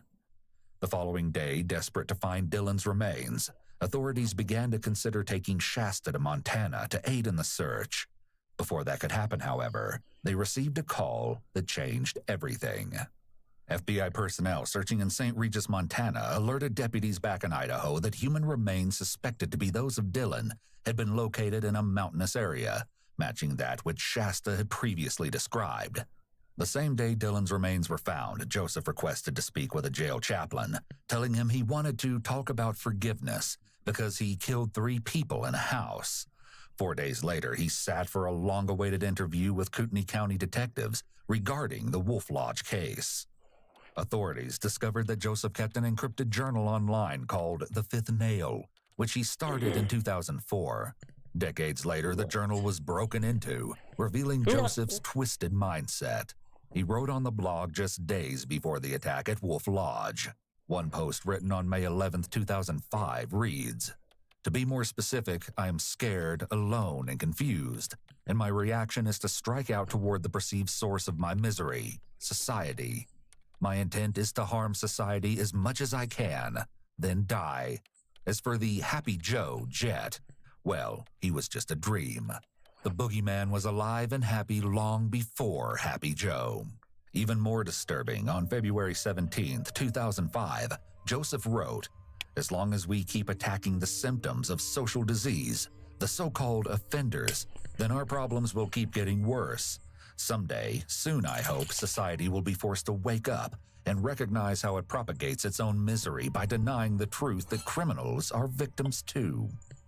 He expanded on these thoughts, writing 11 days later, "Yes, I know a lot about abuse from all 3 sides, the victims, the offenders, and the systems. I'm not saying let offenders do their thing. I have no problem with taking direct measures to stop people from hurting people. But I think it is more effective to take direct measures to stop people from wanting to hurt people. We should offer free offender counseling and even amnesty for certain types of offenses if the offender agrees to treatment before they're caught. That would be a very practical and effective way to reduce crimes dramatically. I doubt it will ever happen, though, because our society loves the excitement that offenders bring into our living rooms through the media, and we would be lost without someone to point our fingers at." It's important to remember that just days after writing this, Joseph was torturing and assaulting Dylan prior to murdering him. When speaking to detectives, Joseph told them that he just happened to pass by the Wolf Lodge home and noticed Shasta and Dylan playing in their swimsuits in the yard.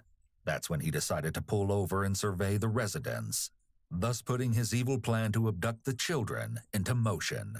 He may have been driving around and searching for his target as he was prepared with items in his vehicle to subdue the victims. It's likely that he'd fantasized about a scenario like this many times, and when he spotted the kids, he saw this as his opportunity to act. They asked him to provide his account of exactly what happened on the night of May 16th. Joseph said he arrived on the Wolf Lodge property in the stolen Jeep sometime between 2 and 3 a.m., with plans to approach the residence through the open field. At this point, Joseph went into great detail about the extra measures he took to ensure he left no trace behind, stating he was very knowledgeable of criminal procedures and crime scene processing. Joseph proudly explained how he intentionally bought disposable shoes, much larger than his actual size, to throw off the investigation. He boasted that he used gloves to avoid leaving any fingerprints. Then he continued to tell detectives that he surveyed the Wolf Lodge home with night vision goggles as he moved across the large field surrounding the residence. Joseph said he took extra care to be quiet because he knew dogs were inside the home. However, while he expressed concern over establishing where the parents' room was located, he appeared to already know exactly where the children slept at night. Detectives surmised that he likely gathered this information from stalking the two children before the attack. Nevertheless, once he felt confident that there was no movement inside and everyone was asleep, Joseph placed himself directly outside Shasta and Dylan's room. He stood on a lawn chair and peered intently inside the window, ready to enter and snatch them from their beds. But then, something happened that sent the night in a deadly new direction. One of the family's two dogs suddenly entered the bedroom and seemed to sense something was wrong as it began sniffing around the room. Then the dog unexpectedly looked directly up at the window where Joseph stood, frozen, and began to growl. Joseph instantly jumped off the chair and ran to a fence line on the property, saying at this moment he thought to himself, "Shit, he made me." It seemed as though he was blaming the dogs for what happened next, as being made is slang for being caught or seen. Joseph said he waited by the fence for approximately 1 hour to see if anyone had been alerted by the dog, but no one came out to investigate, and he didn't notice any movement inside the home. Joseph told detectives of this time spent waiting outside, "I kept looking for excuses to not do what I was going to do." Joseph also claimed he was nearly ready to abort the entire plan, looking for any excuse just to leave, but ultimately decided that if he returned and found the back door unlocked, he would go through with the crime. But if the door was locked, he would leave the family alone. So Joseph said he walked back to the home, and as fate would have it, the door was slightly open. He entered the residence carrying the sawed-off shotgun, with the first round being a birdshot to scare off the dogs if necessary. The second round, he said, was a slug intended for the man. I live in Much to a his really surprise, nice the neighborhood dogs in didn't seem Iowa. to notice as he opened the back door. Still But lock Joseph my said he doors. still retreated to the fence line for roughly a half hour to build his nerve. Then he equipped himself with duct tape and zip ties from a backpack he left in the field and quietly approached the back door again, wearing a hat and a mask. Joseph said that when he entered the home, he found Brenda asleep on the sofa. He then stated, "I froze. I didn't expect anyone to be in the living room." Joseph explained that he felt scared for a brief moment as he backed into the kitchen and waited to see if she would move, but the house remained quiet. So he continued to look around for the two dogs, and as he moved down the hallway, the dogs abruptly charged toward him from inside Slade's bedroom. Joseph described swinging the shotgun in their direction, fully prepared to shoot, but said the dogs quickly scampered away at the sight of the firearm. Joseph ducked down to hide, saying he could see from that position that Brenda had woken up. However, while she appeared to be looking directly at him, Joseph said she didn't seem to sense that anything was amiss yet, as she turned the light off and returned to lying on the couch. Joseph reported that her eyes seemed to be fixed on him, but he couldn't tell whether they were open or not, so he decided it was time to make a drastic move. He made his way over to Brenda, and with the shotgun trained on her, Joseph harshly whispered in a low voice, "Where's your husband?" He said that Brenda looked up at him with a confused expression on her face, so he repeated the question with more intensity. This time, Brenda replied that her husband wasn't in the house, so Joseph instead demanded that she bring him to the man. Then, Joseph said Brenda quickly got onto her feet and dashed up the stairs to where Mark was sleeping. He instructed Brenda to wake up Mark, and she did so by shaking him and shouting, "There's a man here with a gun." Joseph told detectives that Mark then rolled over and locked eyes with him, but for unknown reasons, the cold-blooded killer became overwhelmed with emotion at this point in the interview. After regaining his composure, Joseph described grabbing 2 sets of zip ties he had earlier interlocked in a police-type fashion to restrain the adults. However, he hadn't anticipated Mark's size and soon realized he would need to use both sets to secure his wrists. Furthermore, he fumbled with the zip ties at the top of the stairs, dropping the one that crime scene analysts later found while searching the home. Joseph said Mark complied and continued to lie face down on the bed as Brenda was ordered to fasten the zip ties around his wrists and ankles. Next, with Mark immobilized, Joseph asked where the guns were, wanting the couple to believe his sole mission was to steal them, not to abduct the children. He likely said this to prevent the adults from trying to fight back. Most people won't risk their lives over a robbery, but would in order to protect their children from abduction. Mark and Brenda couldn't run because they weren't going to leave their children behind, and they were likely afraid to fight Joseph because he had such a clear advantage with the weapon. Mark made his way down the stairs on his backside, and once they were both in the living room, Joseph prompted him to lie face down on the floor. Then he advised Brenda to wake up the children and bring them out. Joseph recalled hearing Slade shout, "Why, why?" as his mother alerted him to the danger. With Slade out of his room, Brenda went into Shasta and Dylan's room and guided them back to the living area, where Joseph bound their wrists using duct tape and zip ties. When the entire family was secured on the living room floor, Joseph told the detectives, "I stood for a moment and surveyed my work. I thought how easy it was." The following sequence of events lined up precisely with what Shasta had told investigators about Joseph carrying her and Dylan outside and laying them on the grass. After bringing the children outside, Joseph returned to his backpack at the fence line and retrieved a framing hammer before re-entering the home.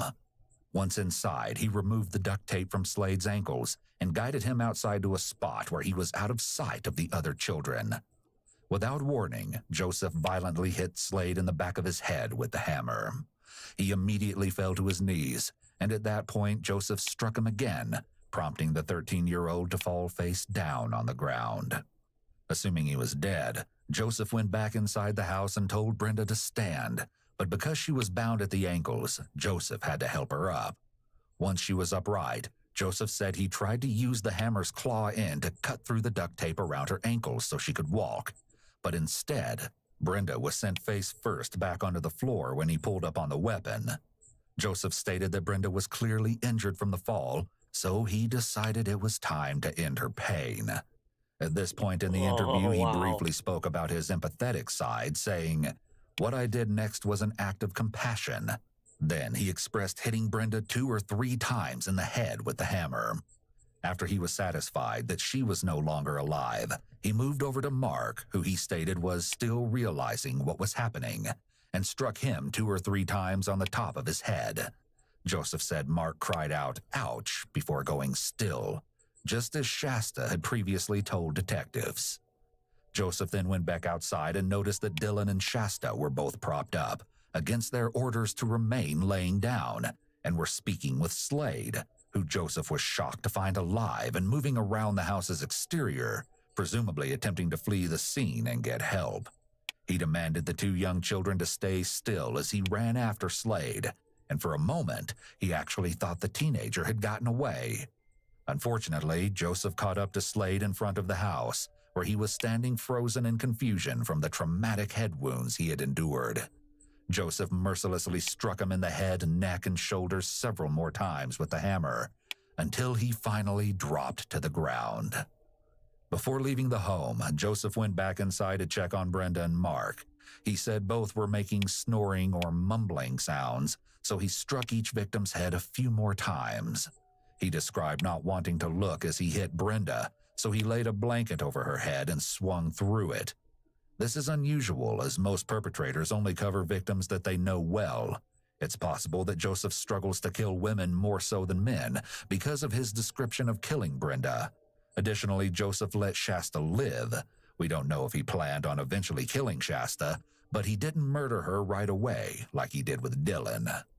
Joseph insisted that while he knew law enforcement would probably label his crimes rage killings, he wasn't acting out of rage.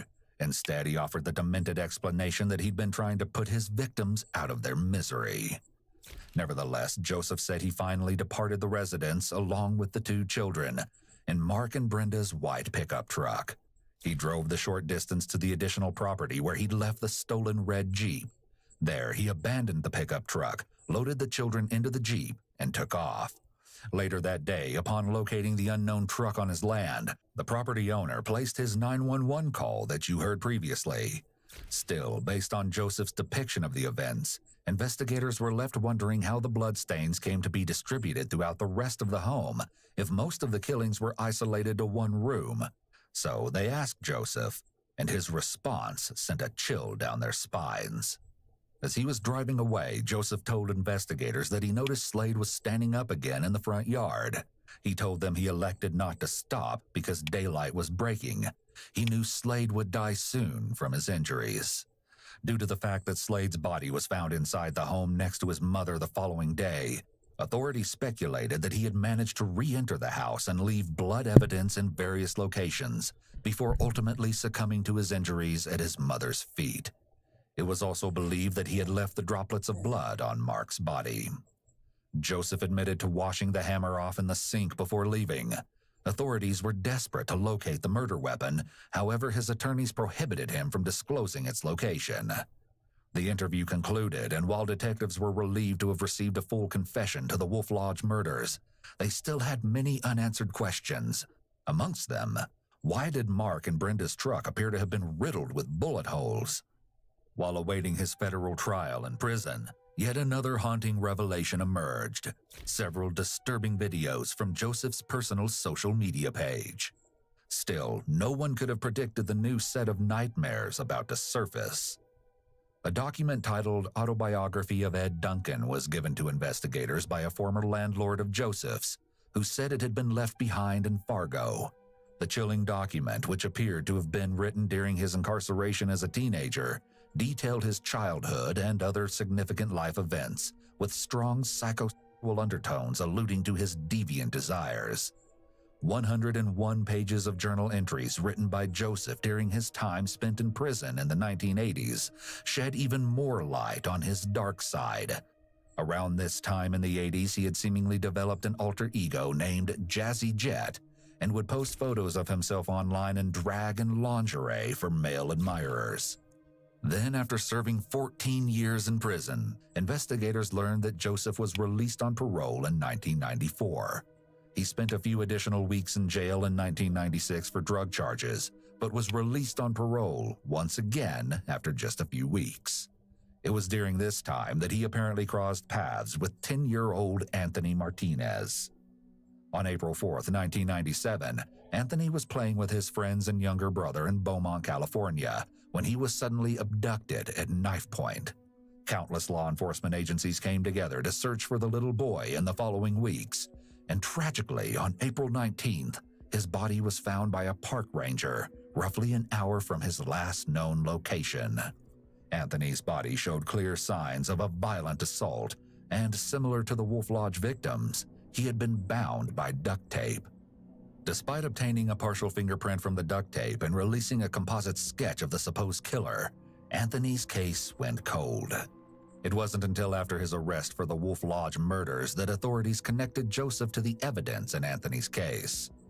On July 12th, Joseph was formally charged with 3 counts of first-degree murder and 3 counts of first-degree kidnapping. Joseph confessed to Anthony's murder on July 19th, just a few weeks after Shasta's rescue, but that wasn't the only brutal, unsolved murder he was tied to.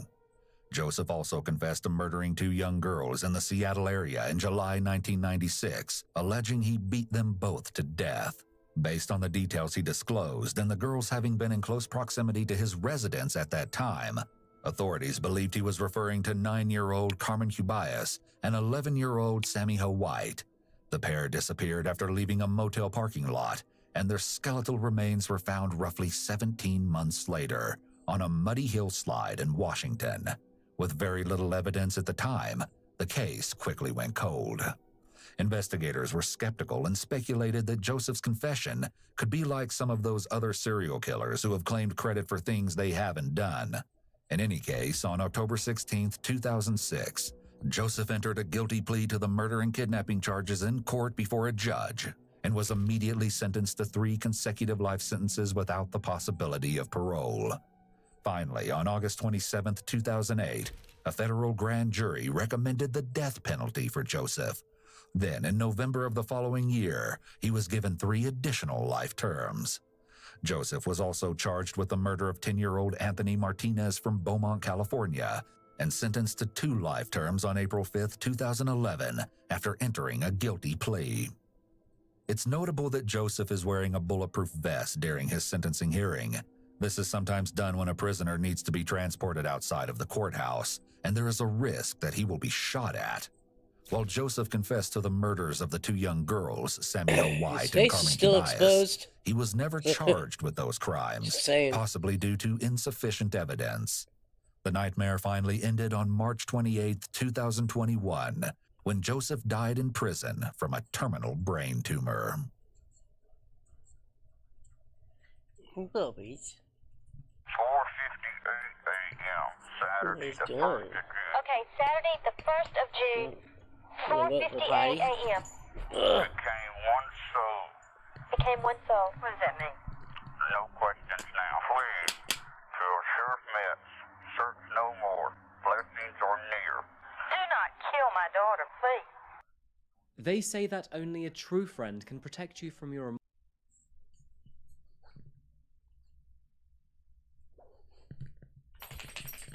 I'm coming.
Whew.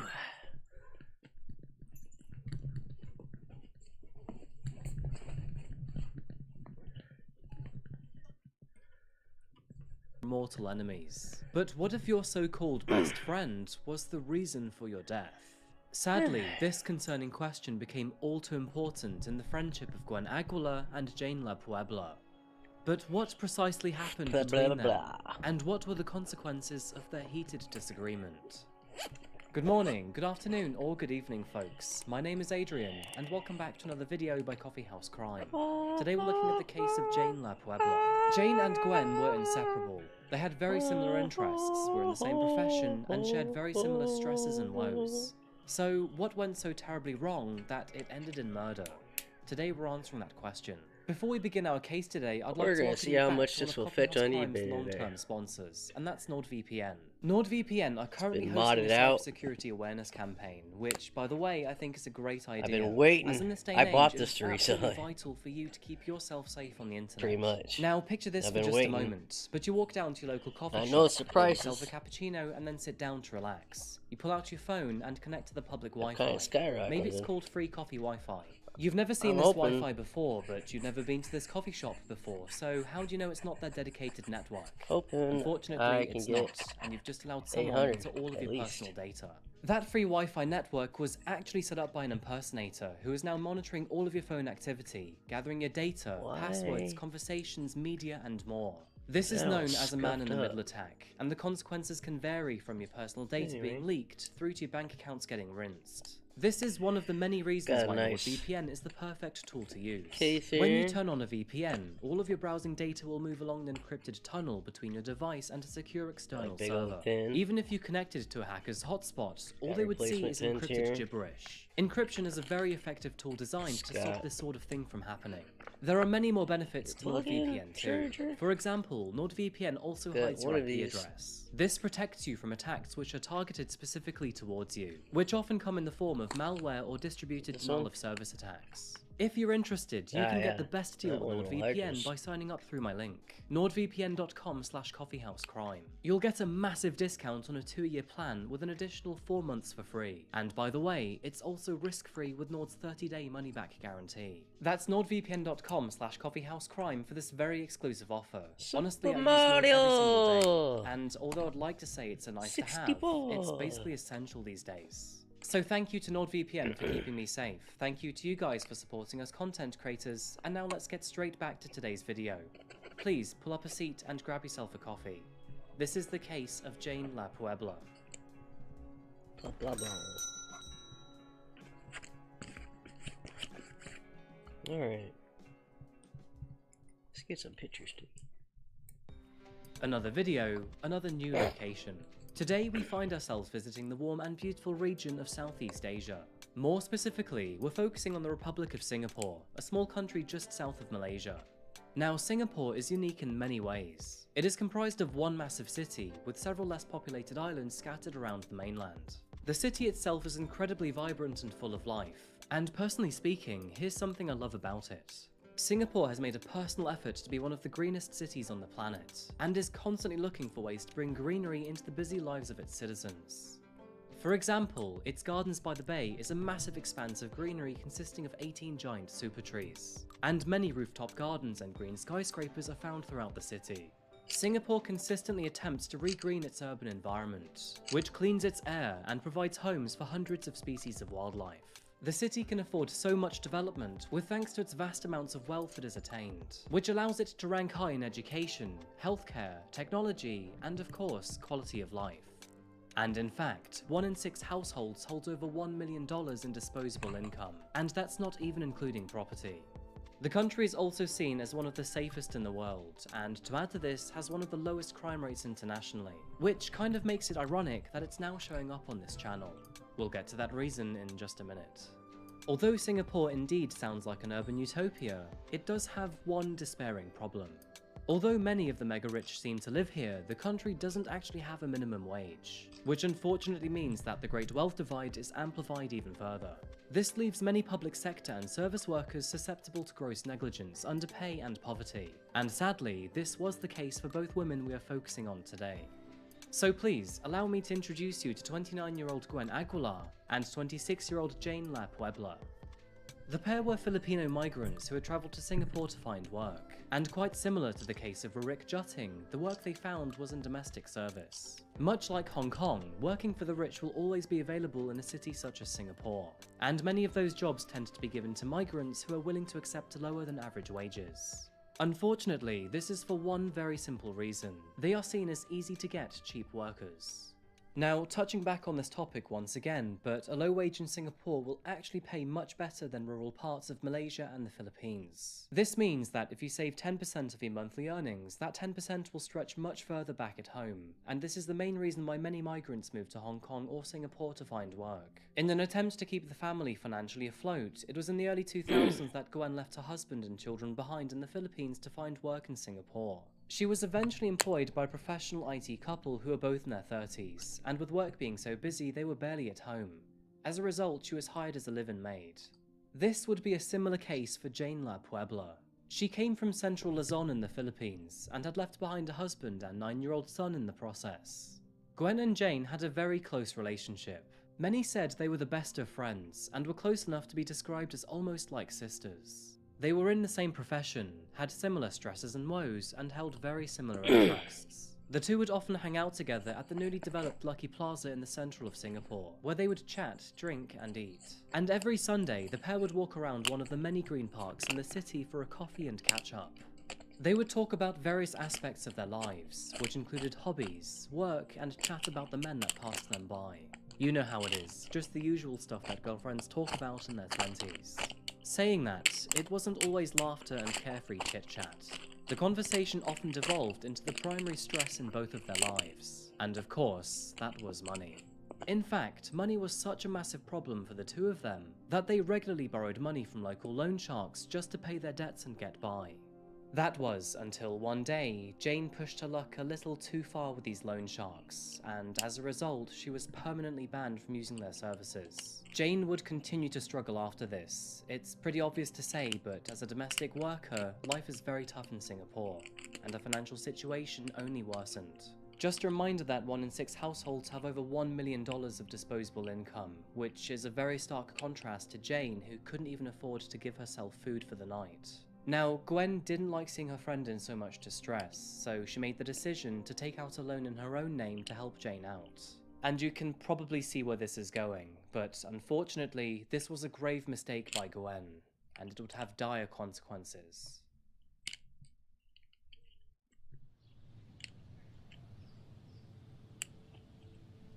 September the 9th, 2005. Today was just another typical morning, like any other in the modern city of Singapore. Workers were going about their everyday duties, professionals were catching the train, and domestic workers were heading to their family homes. This was no different for Maria Yi Maritam, a public service street cleaner performing her duties at Orchard Road MRT station in central Singapore. But at 1:45 PM that afternoon, Maria came across something very out of place. That was a lone bag lying by the side of a mosaic mural outside of one of the station's exits. Thinking that perhaps a traveller had accidentally left their bag behind, she decided to try and find the identity of the bag's owner. But after pulling back the zipper and opening the bag, she was horrifically greeted with the lifeless face of a young woman. Now, no one likes to find a dead body while at work, and Maria, she was both shocked and horrified. She, along with several others, notified the police immediately. Police officers eventually uncovered the decapitated head of a woman along with her severed arms and legs, but the torso was nowhere to be found. Curiously, there was a noticeable mark on her arm, and it appeared some time before her death she had been bitten.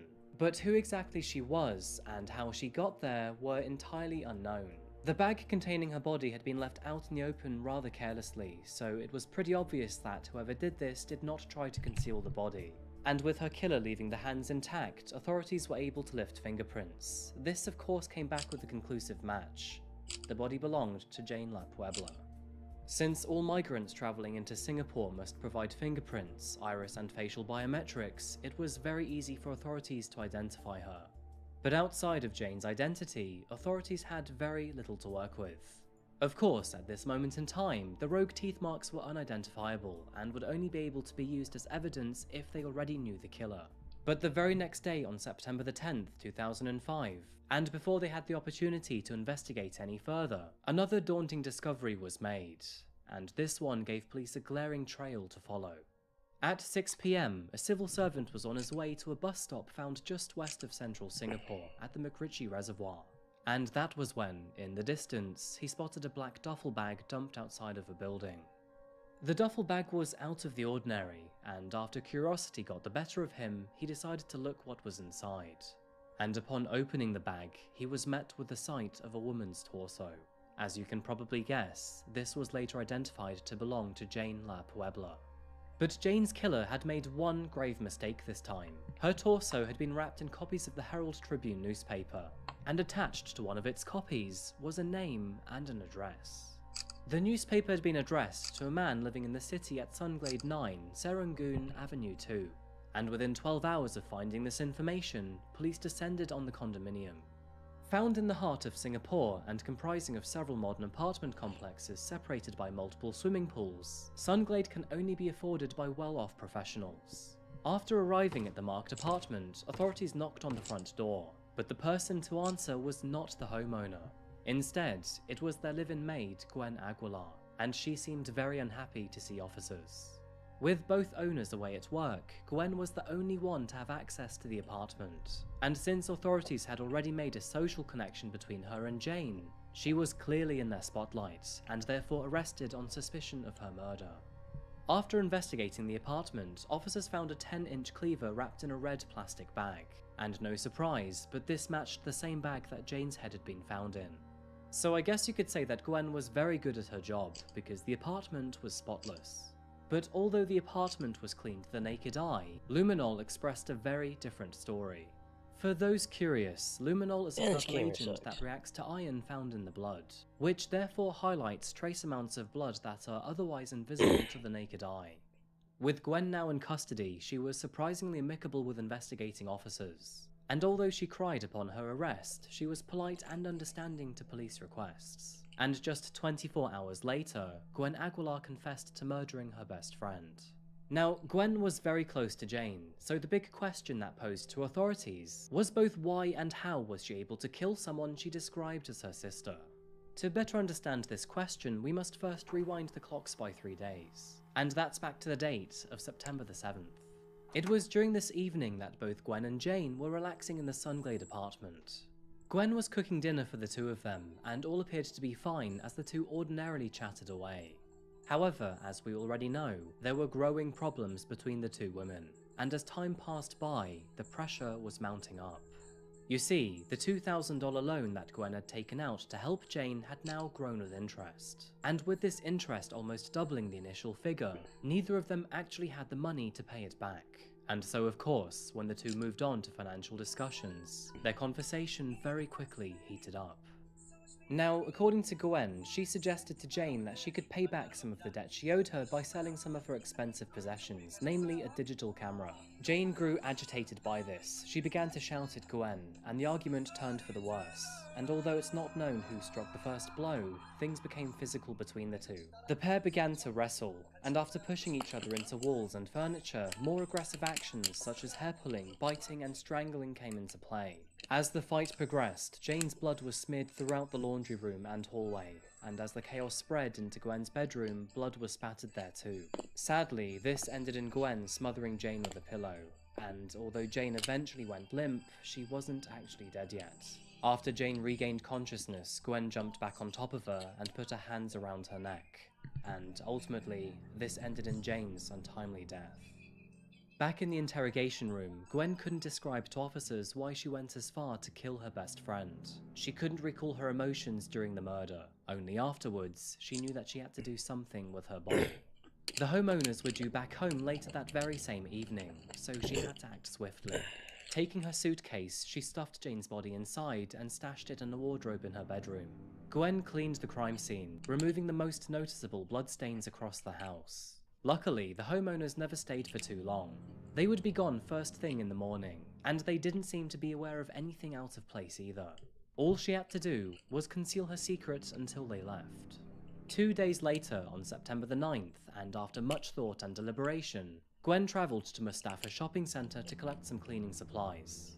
While there, she bought a cleaver, an axe, black refuse bags, canvas gloves, latex gloves, bedding to replace the blood-stained sheets, and new green wallpaper, one that matched the current set in the apartment. And after returning to the apartment at approximately 9:30 PM, she dismembered Jane's body, cutting off all of her limbs with the cleaver and an axe before removing her head.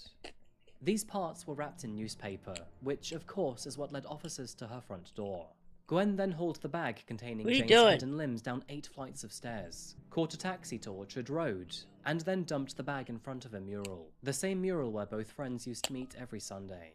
Returning to the flat, she collected the second bag containing Jane's torso and caught another taxi out to McRitchie Reservoir, where she nonchalantly placed the bag near a bus stop in front of the canteen. Both of these bags were placed in highly public places, and even now, Gwen can't explain her actions over those 4 days. The only certain thought and feeling was the immense remorse she felt for what she had done to her friend. But despite her feelings of guilt, and at the end of the day, a life was lost, and as a result, there was a judicial punishment to be had.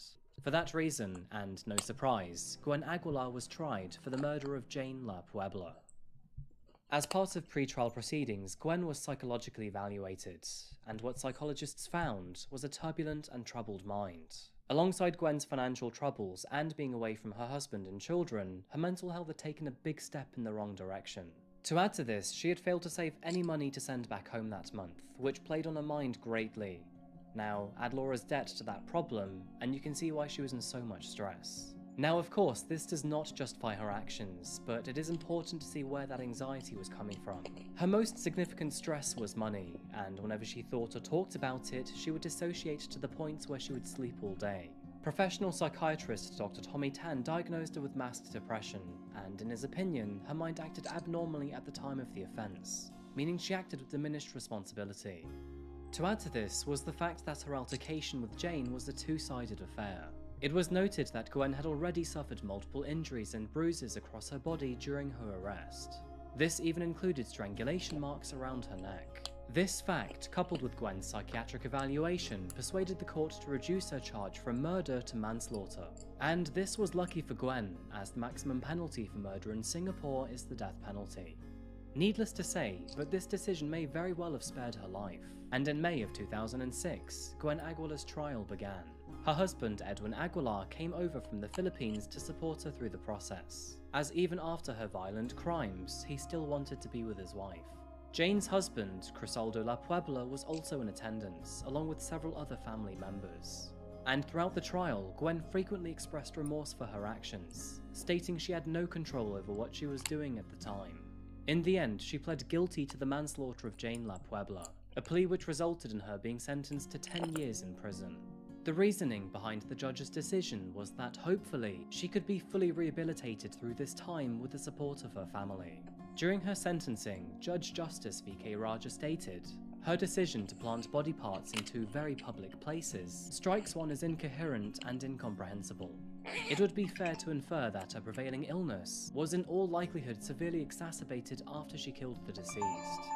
Although Gwen's sentence was reduced to manslaughter, the emotional gravity of her actions was no less than murder. She had taken the life of her best friend, a mother, and a wife.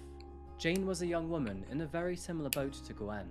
She was trying to help her family, and unfortunately found herself in financial and emotional turmoil. Jane was both young and hopeful. She planned to eventually return to her family, leaving the problematic world of the service industry behind her. However, sadly, with all said and done, that will now never happen, and her life was cut short by the very person she confided everything in. Financial issues poisoned their friendship, and although both were to blame for their violence, all of this led to Jane's death.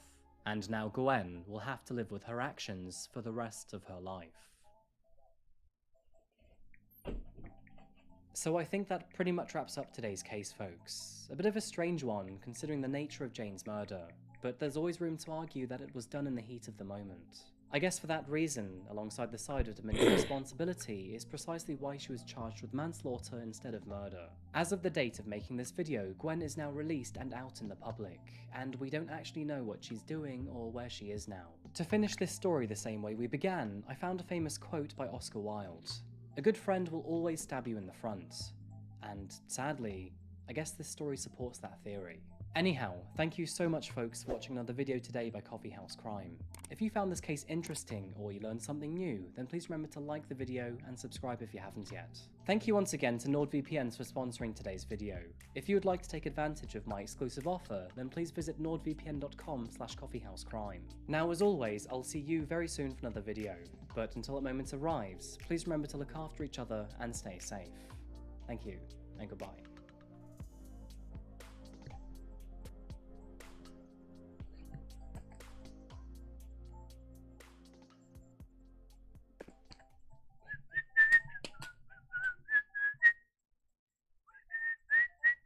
The year was 1991. Kimberly Hoy was Oh, irritated jeez, we're with not her gonna. life. No. Not an hour and a half. Jesus.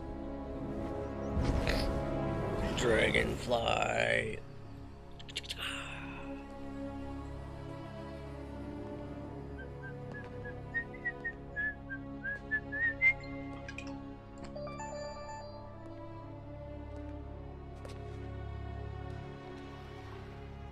This place holds many mysteries, but few answers. Stop there! Who are you? One who would be your guide. Tell me, what do you remember from before? My general. A fierce battle. And then I was imprisoned in darkness. But now, you are free. What are you? Come, there is much I would show you to prepare you for the challenges that lie ahead.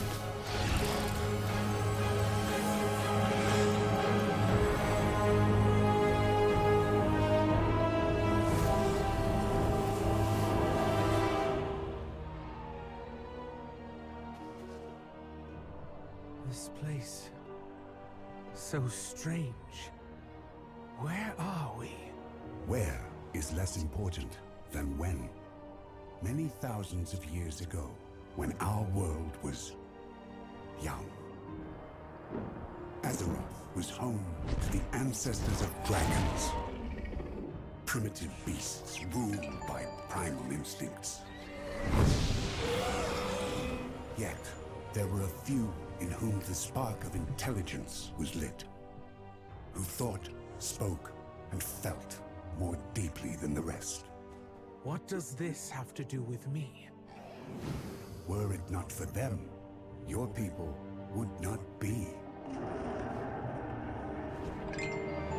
From these proto-dragons, there arose the monster, Galakrond. Galakrond! Whose insatiable hunger would have consumed us all.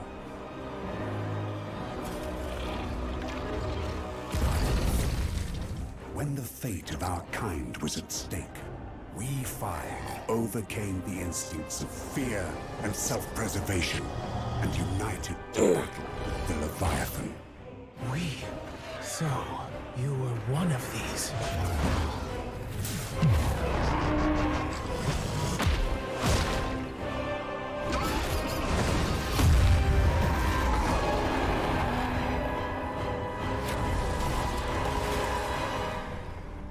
He fell? That's how he died? Risking everything to save the world. We were granted a gift. He's definitely of the going back. Titans, transformed into something greater.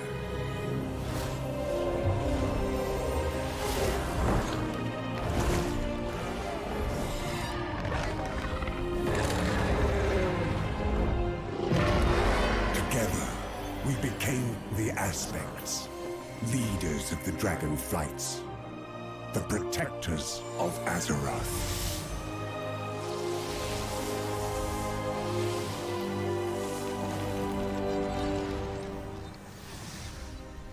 time, we took on visages like this to better commune with the younger races.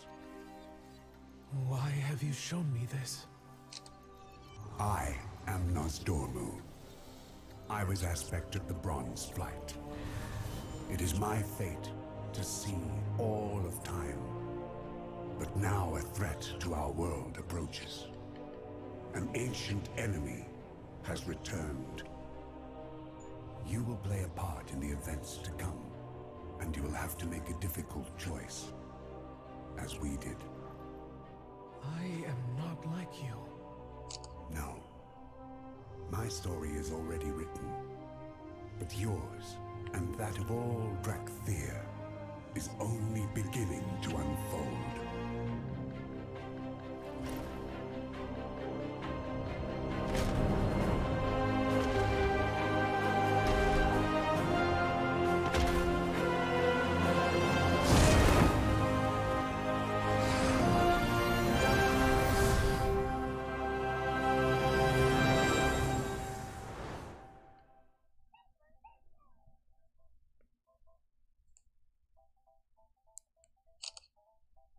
Well, with the news that a few AAA publishers are signed up as a validator on a on a new blockchain thing, we do have a fun story.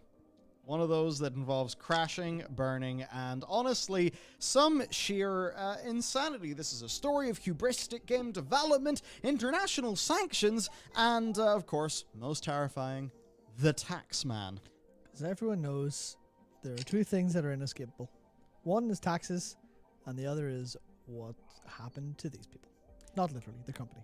Yeah, it's this is a funny one. So, the thing is though, they worked out the sacred solution to game development. Not all game developers actually have access to this incredible code, this incredible formula.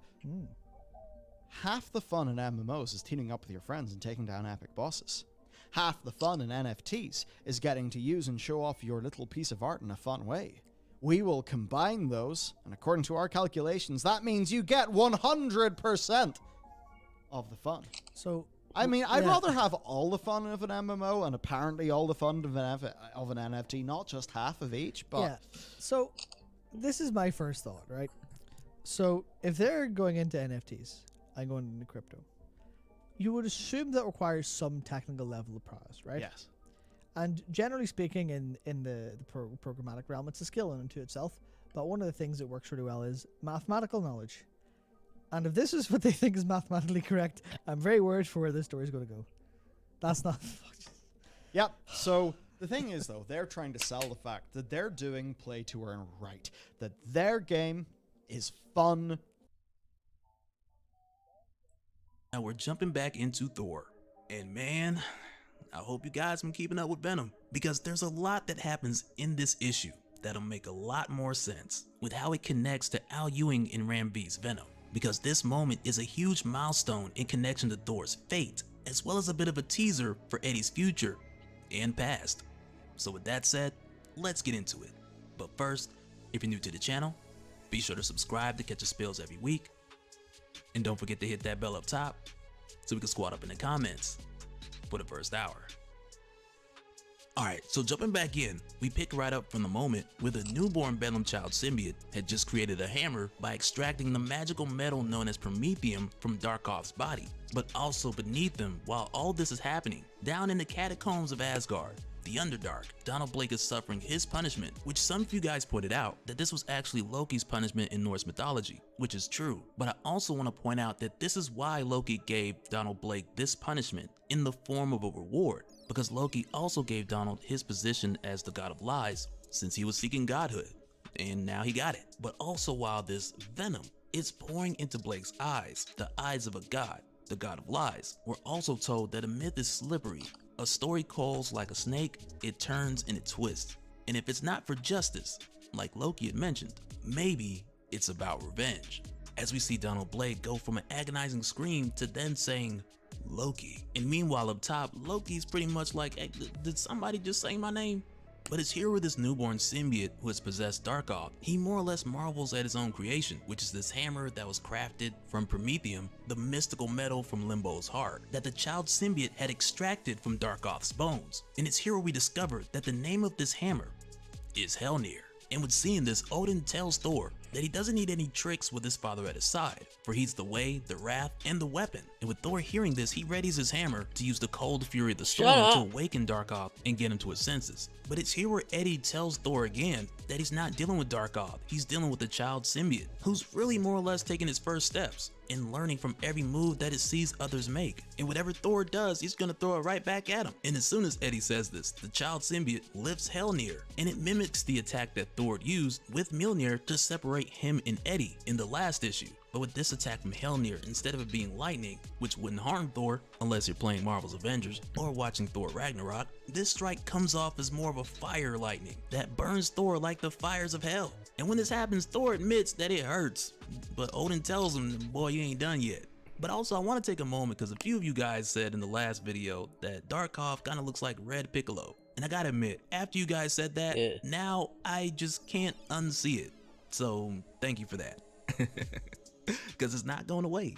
But just after this, when Red Piccolo comes back at Thor, Mjolnir and Helnir meet in a violent clash, which as a result causes Mjolnir to bleed. And when this happens, Odin expresses that he feels strange. But also around this time, Eddie jumps in and he blinds the child symbiote and he webs him up, only for the child symbiote to break out of those webs moments later. But for Thor, with him seeing Mjolnir bleed, he then declares that he's no longer holding back. The hammer bleeds and blood demands blood. But with the child symbiote possessing Darkoth and getting its power amplified by Limbo's own magic, a universe of darkness, it's here where Thor tells Eddie that they cannot fight such darkness alone, and more or less that they should combine to give them an advantage as well. And it's here where Thor asks Eddie, are we of the same mind? Which not only is Thor making sure that Eddie's on the same page, but it's also him asking Eddie for the two of them to combine their power. And it's with hearing this that Eddie agrees, while also making mention that he's used to being the guy on the inside. But with this happening, they merge together and the two of them become the God in Black. And for me, when I see this, I'm like, okay, Thor, like what's really going on? Because not too long ago when Thor was holed out, which at the time really wasn't his fault, but nonetheless with this happening, we saw that this had brought Thor to a place of much regret, with him losing control and breaking the Bifrost, which later we saw caused him to question himself as a king. So I'll admit, with seeing Thor bond with Eddie, these are the first things that run across my mind. And at first, it had me thinking like, why would Thor do this? But then given the circumstance of him seeing Mjolnir bleed, and him trusting Eddie, and on top of that, him asking Eddie if they are of the same mind, and for me, those were points within the narrative that allowed Al Ewing and Donny Cates to pull this off here. But from here moving forward, it gets even crazier. Because after they're bonded, they then take the fight to the newborn symbiote rather quickly. And it's pretty crazy because from here, Bedlam's child doesn't get another hit in, because the God in Black is just hitting him with combo at the combo. Combo cancel, combo. Like the stagger on Bedlam's child, it's just nuts from here. But after this, the thing that really does it is when Loki summons a dragon and he calls for it to just rain fire on Bedlam's child. Because it's with doing this attack, it causes Bedlam's child to separate from Darkoth, with removing the symbiote from Darkoth's body, to where then soon after, Bedlam's child then leaves the symbiote, escaping from the physical goo, because much like his father, he can travel throughout time into another symbiote. And that's precisely what he does here. But I also want to say, if you need to get caught up on how either Eddie or Bedlam's child are able to transport their consciousness from one symbiote to another, I got a playlist down below that'll get you caught up on Al Ewing and Ram V's Venom series. Because in that playlist, we pick up from when Eddie first started jumping into other symbiotes from the conclusion of King in Black, and also how that ability evolved into the ability to time travel in Venom issue 1. And trust me, reading Venom will make a lot of this make a lot more sense. Because throughout that series and a couple others, we're seeing a ton of events unfold and connect together. And it's continuing the upward trajectory that has just been booming for Venom since 2018. So if you need to get caught up, I already got you down in the description.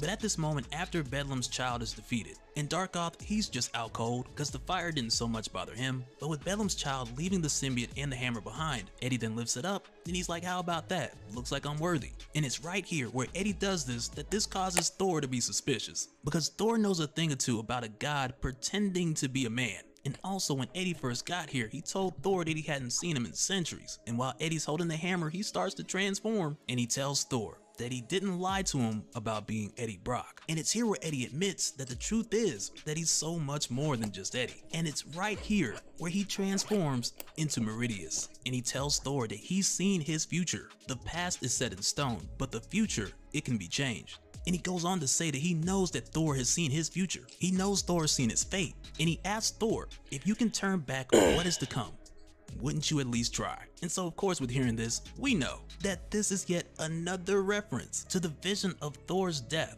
that has been haunting him since issue 6 at the conclusion of the Devourer King, which we've seen come back to him time and time again, even going into God of Hammers. And this time around, I'll admit, it started to make me a bit more curious about the black gauntlet that Thanos is wearing, and some of our early predictions about it being connected to a symbiote. Like, I'm starting to think that there's some validity there. And with everything that's happening now, we may even find that that gauntlet was made out of Promethium, which now would make even more sense.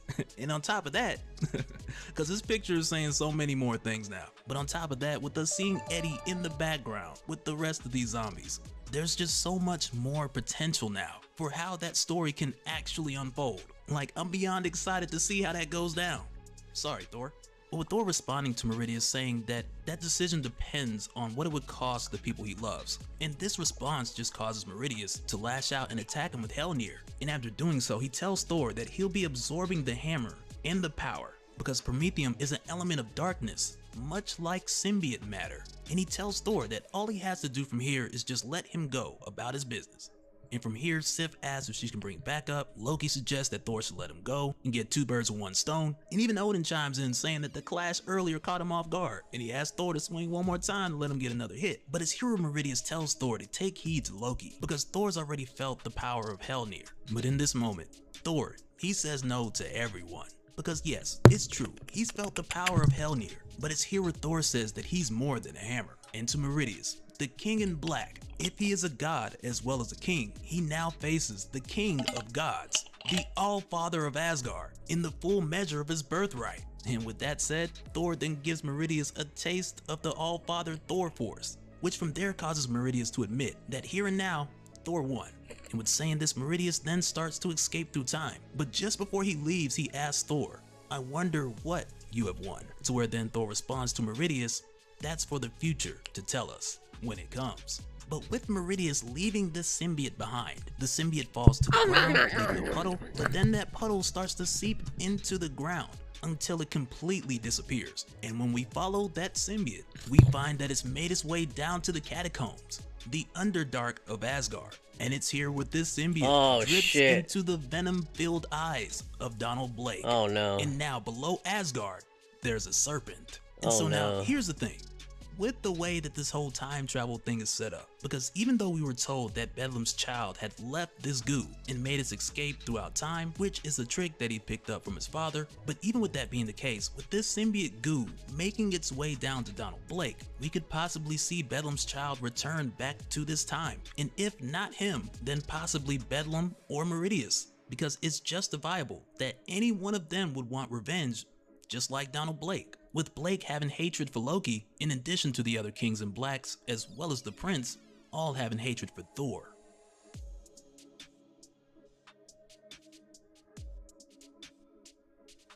And so now real quick, I want to give a special shout out to all the patrons. Thank you guys for all of your support, and for anyone who's new here who wants more information on how to support the channel, I got a link below. So you can go to patreon.com/dopes.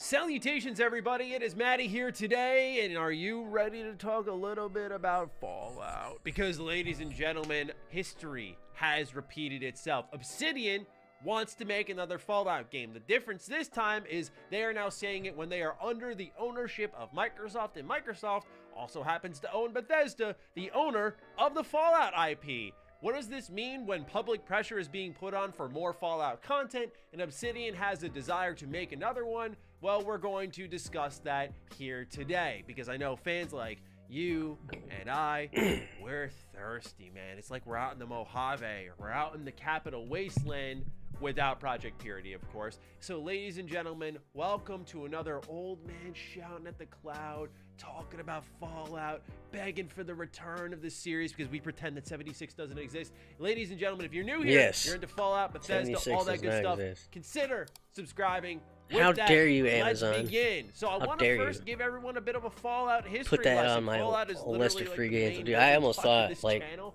So I've covered pretty much every last three story games regarding they this gave me were franchise shit. when it comes to especially a new entry in it. So let's go back to 2013. This was, again, pre-Microsoft Obsidian, pre-Microsoft Bethesda, and what Obsidian was doing was saying, here's our idea for Fallout New Vegas 2, which was actually going to be Fallout New Orleans. Then in 2017, Josh Sawyer did an interview, and he said there he would certainly love to make more Fallout. That if he were given the chance, he would certainly love to make another Fallout game. Josh Sawyer being the director of Fallout New Vegas.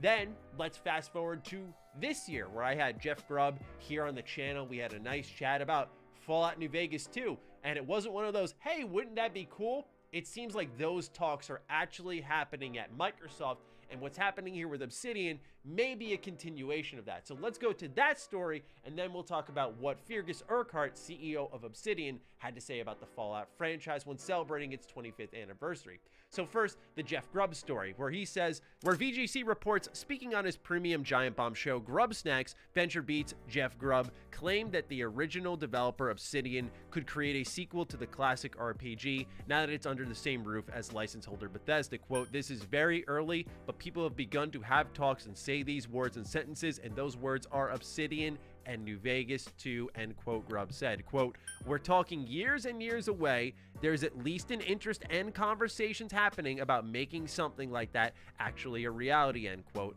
He adds on, quote, a lot of people at Microsoft think that this could work, and there's a lot of interest to make it happen, end quote. Now, as I said, it's Fallout's 25th anniversary, and Bethesda as a whole has done largely little to celebrate it. The occasional 76 giveaway, now they're giving away Fallout 3 on the Epic Games Store. They did a small retrospective here with some of the minds behind Fallout, but all in all, it's been, in my eyes, as a hardcore fan, a pretty weak celebration where I feel like now is the perfect time to drop some actual new content that has nothing to do with 76, which is currently doing Nuka World on its PTS, and Fallout Shelter, which got some new items after being dead for a while. So I have no idea what the mindset there is, but they see the numbers, they made see the Fallout metrics, Shelter we and don't. just We know left the it. player bases are active there, but I'm surprised there Didn't hasn't even been try. anything for single-player Fallout fans. Now let's move on to what Fergus Urquhart had to say. So this comes from DualShockers. They had an interview with Fergus talking a bit about the future of the Fallout franchise, and he said this. When asked about whether Obsidian would welcome the opportunity to work on a new Fallout game, Urquhart responded assertively, quote, of course. If we ever got the opportunity to make another Fallout game, we'd make it. There's not even a question of whether or not we would do it. It's just, will the opportunity arise, end quote, he said. Quote, I hung around at Interplay for probably an extra year because I wanted to work on more Fallout. I love Fallout, end quote.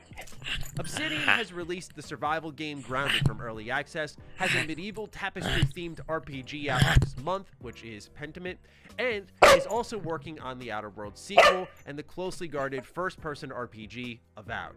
The studio is extremely busy, You hear but yourself? once the current schedule clears up, then Urquhart said it will look at what it can do next. Quote, at some point, we'll start looking into what those next games are going to be. And I would be surprised if Fallout is not on that list, end quote, he told us. Quote, if we were to do Fallout, it has to tie into what Bethesda is doing with Fallout and a lot of other things. But I would always personally say my hope is that before I ride off into the sunset, I'd love to make another Fallout game, end quote. Now, when you combine that with our Lord and Savior, Todd Howard, saying that Fallout 5 is coming after Elder Scrolls 6, we have to have another honest conversation about where this franchise lies and what its future is.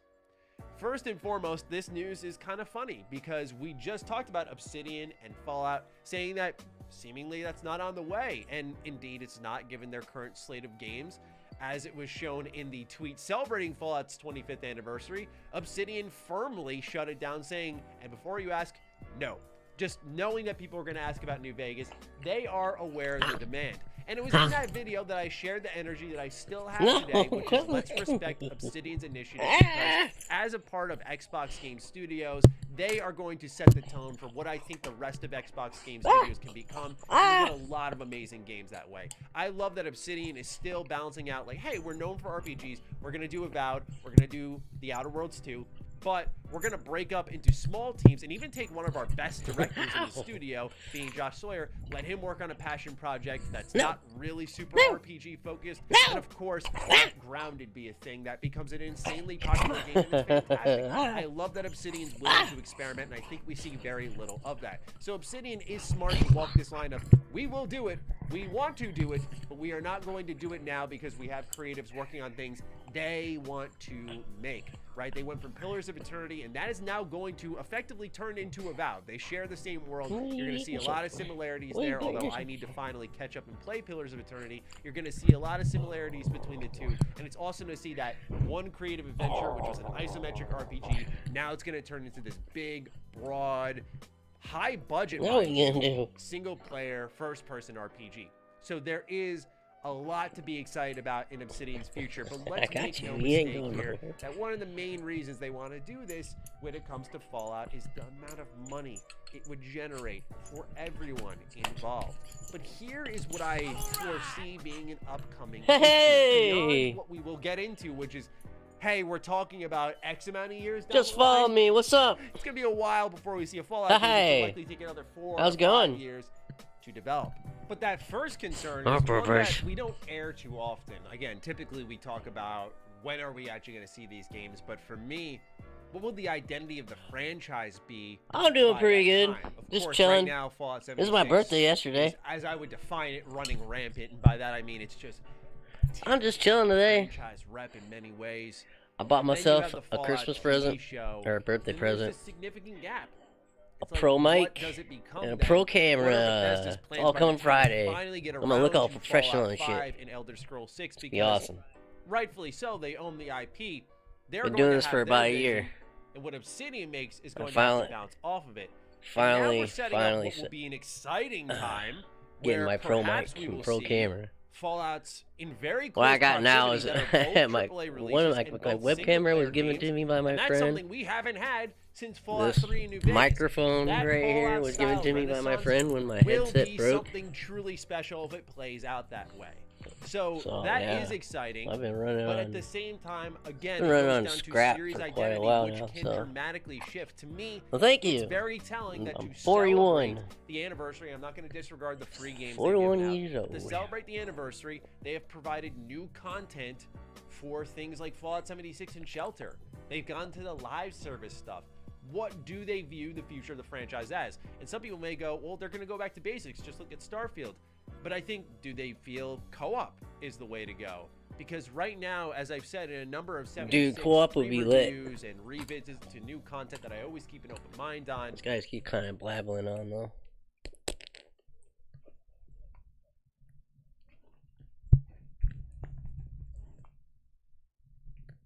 Oh yeah. Let's watch the Ultra Vegito episode. Video after this part has already been made and is live now on my Oh, thank you. This is Daisy. I have two dogs, Daisy and Nala. This is my pup. She's half pitbull. Hi. She's half pitbull. Yeah, aren't you? She's a good puppy. Snuggles and kisses. Oh yeah, she's adorable. She's got beautiful eyes. But before we begin, today's video is sponsored by Established Titles, a fun and novel way to preserve the natural woodland of Scotland while helping global reforestation efforts. You got a dog? Or any other pets? When landowners were referred to as lairds, lords, and ladies in English. And now title packs give at least 1 square foot of dedicated land with a unique plot number on a private estate in Eddleston, Scotland, and an official certificate with crest. With every order they plant a tree while charities once you planted and trees for the future support global reforestation efforts. You could officially include the title Lord or Lady on your credit card, I love you too. Yeah. Profile, while also just being a great idea. So for the first 200 people purchasing a title pack using my link below will effectively be next to my plot. With Within a few minutes of walking I want my face all wet. depending on how many of you want to become a lord or lady, we can build our very own little Ultra Vegito kingdom. It makes Two an cats. amazing Wish I had a dog though. and established titles is actually Oh, running that a sucks. massive early Black Friday sale Cats are alright. now. Plus, if you use the code ARCH10, you'll get an additional 10% off. So go to establishedtitles.com/ARCH10 to They're get not your gifts now. very sociable though.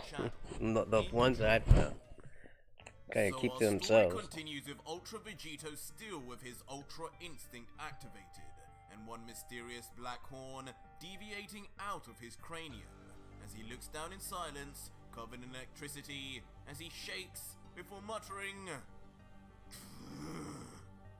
"I will have my revenge." I used to have a cat. Before just as suddenly, Vegito collapses onto the ground and instantly reverts to base form, losing his horn as a wave of exhaustion hits him.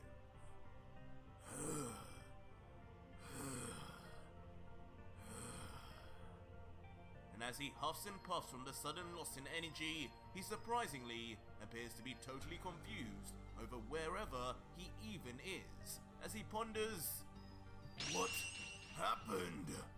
Where am I?" Yeah, can't have dogs where you're at.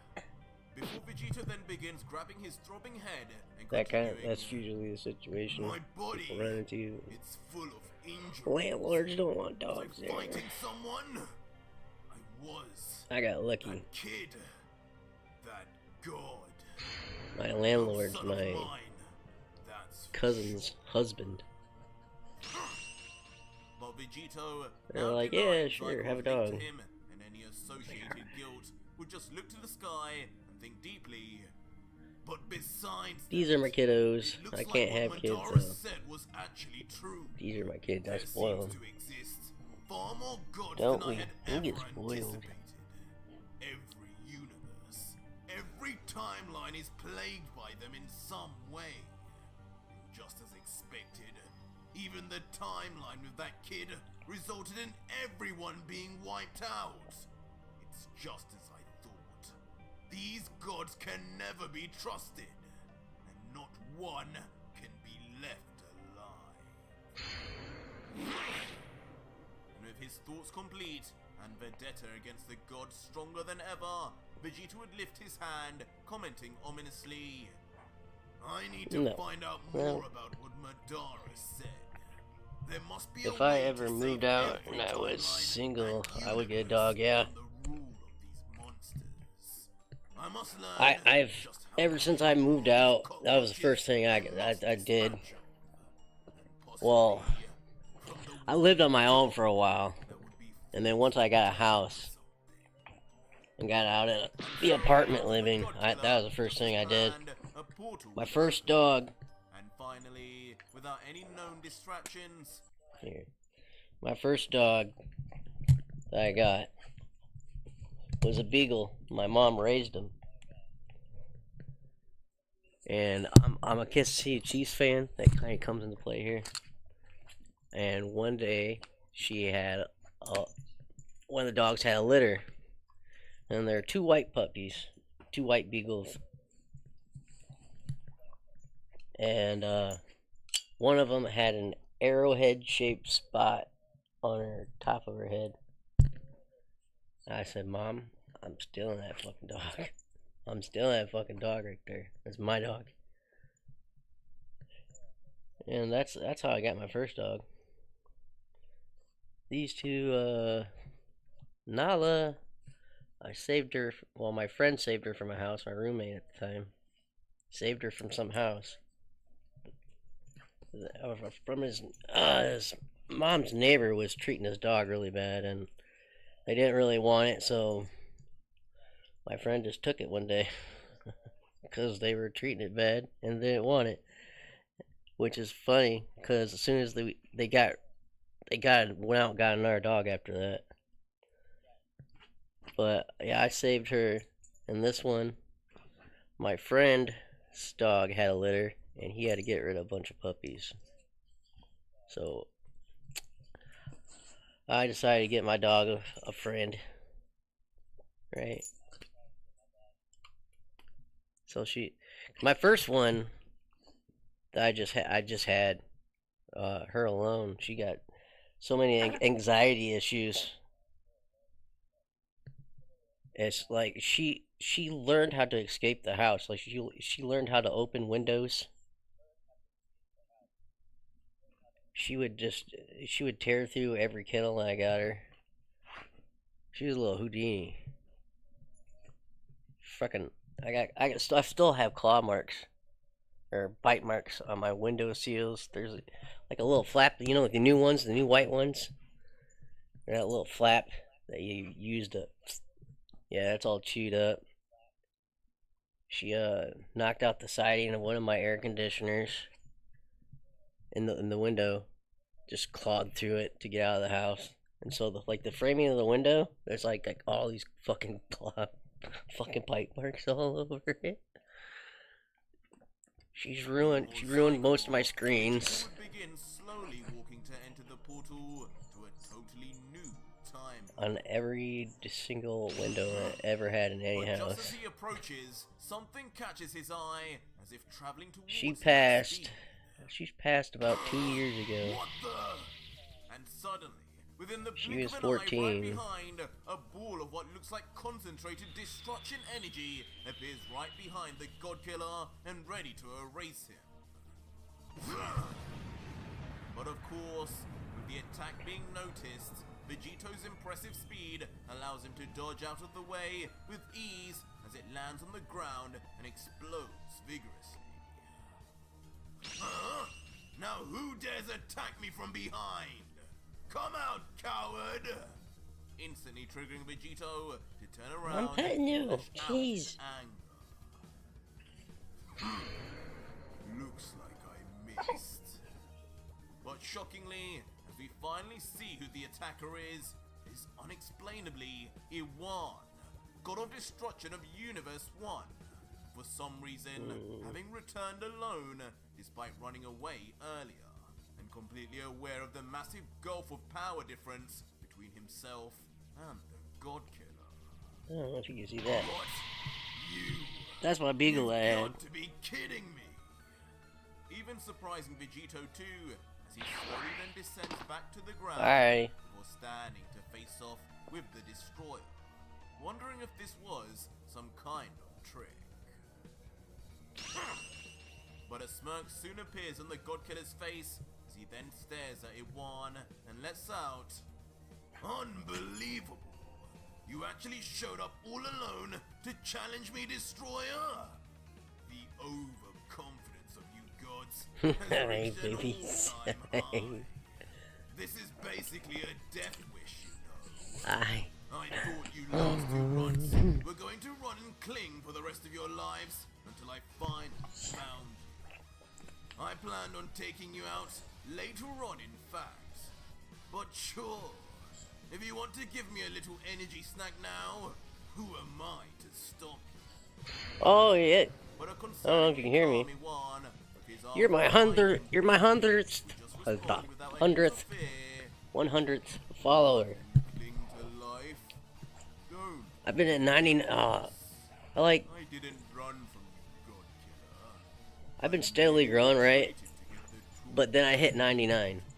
I hit 99 and I've been at 99 for like 2-3 weeks now.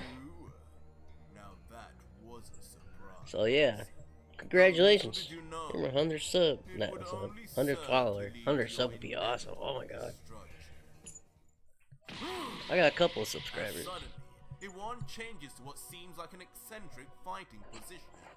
With his arms out wide and his fingers separated. Waiting on my first check. I don't know what the hell's going on.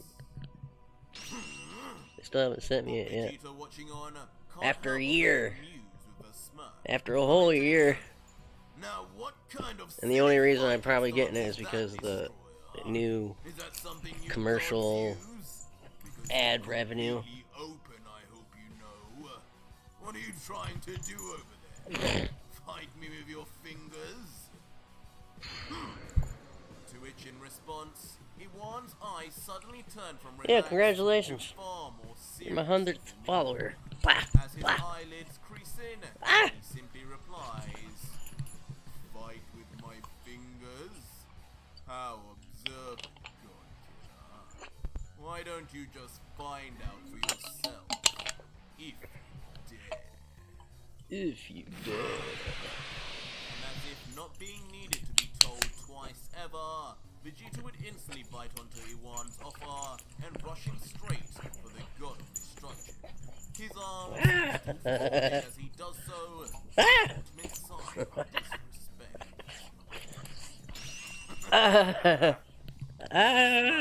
Continues to increase. The vicious just dog. saving flight. The vicious pit bull. Find out for Attacking myself. me.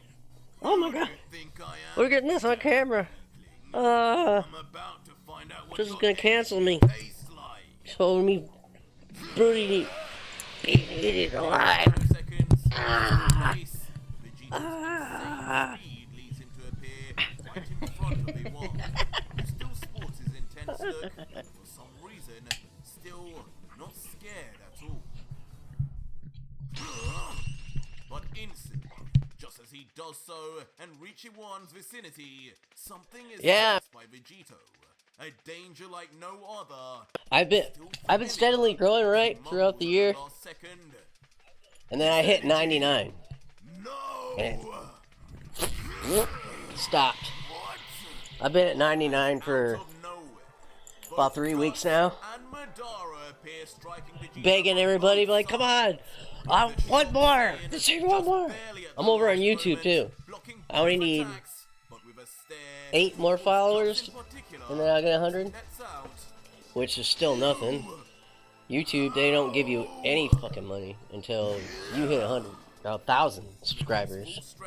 Vegito then launches his arms out, pushing both But yeah, on YouTube, instantly shooting back, I split up my streams, which are most of my streams are demoing indie games that are about to release. And so I do those streams and then I cut up the videos and the demos are over there in order. I'm up to about 80. I sift through a lot of crap, man. There's so many bad games out there that Steam just lets them make their game, you know. I sift through a lot of crap. And then I show the good demos. God of Destruction Iwan, using the two warriors now as a shield as he stands behind them with his hands up for some reason, commenting, "That's it, please. Work together now. What's wrong, God Killer? You seem confused. Maybe you should take a closer look." And shockingly, as we peer closer, from the end of Iwan's fingertips, barely visible thin transparent strands of energy are seen. And most notably, all attached to the limbs and body parts of Guts and Madara. As Iwan then explains, "Notice yet." That's actually how I found you. You were the only one who I saw had streamed Repentium. And so, nice, man. That's high five. I've had a few people find me like that. I've had two developers find me like that wanted me to play their games. Which, if those two developers haven't gotten a hold of me, I probably would have quit this shit because no one comes on here, and it's hard, man. It's hard. And like every day you're like streaming and like no one views. It's like. It gets to you. But I'm disabled, so I can't go to work anyway. So, you know, I'm in here for the grind. I probably should have started. I don't know. When did WoW start? I probably should have started streaming then. And I was in that for years.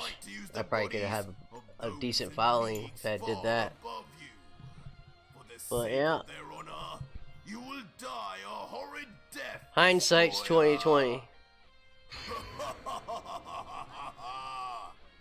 But as Vegito threatens the god in the first appearance of a wand's mouth ever seen in the history of Repentium, that's the mining one, right? immediately bursts out into laughter, saying back, It's the one where you, "What's wrong, Vegito? like Vampire Survivors, but you gotta mine to get your Were you really stuff. that close to these two?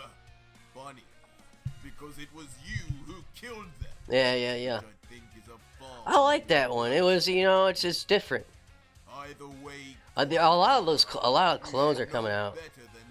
You know, those top-down bullet shooters, bullet hells. Your Vampire Survivors came out, and then fuck, the whole damn market is flooded with them. Shooters and roguelikes. Especially the roguelike aspect where you get like 3 choices to upgrade your stuff. That's going into everything. I'm just more annoyed that you stole my move, Destroyer. As suddenly the God Killer reopens his eyes, revealing There are some completely black. there's some Only one thing, as a certain there's some good ones though. They have some like original mechanics, like Rependium. Ow, fucker. Let's pause this. I'll show you some games here. Cause I love roguelikes.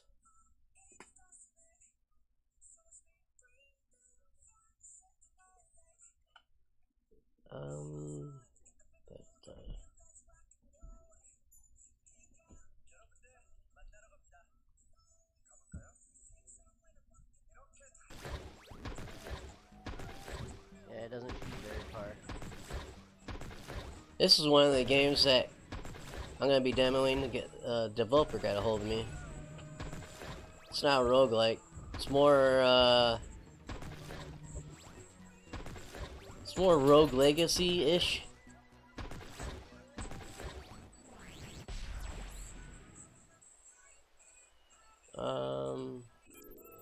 There we go. This one was really fun.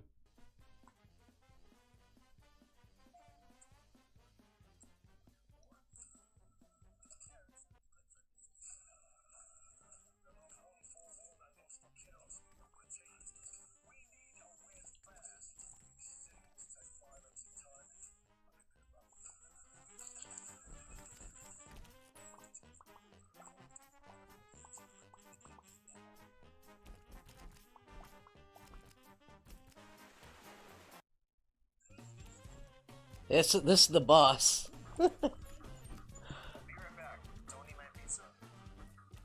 Oh, the demo. Oh, yeah.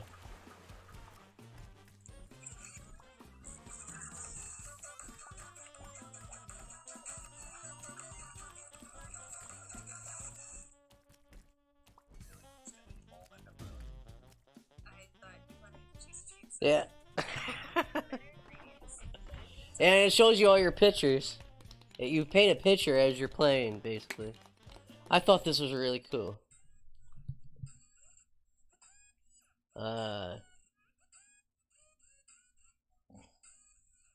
Last Command, I'm playing that right now. It was released yesterday.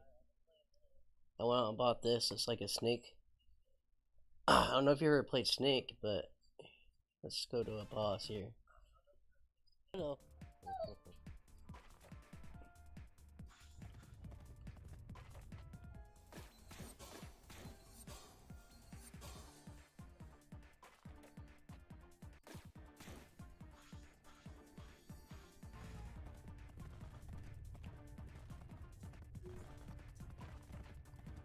Yeah, the paint game. I can't wait for that to come out. Just to see all the goofiness of the pictures. The mustache on the most elite is I don't know. It's stupid, but it just it really made me laugh just seeing it bounce across the screen. That's something stupid, you know.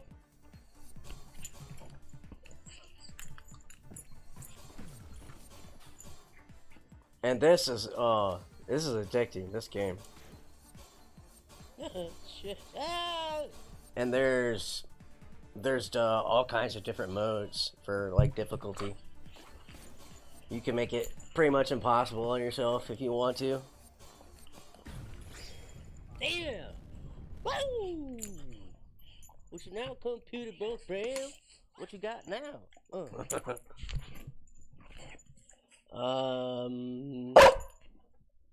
Yeah, these are good ones. Spellbook is good.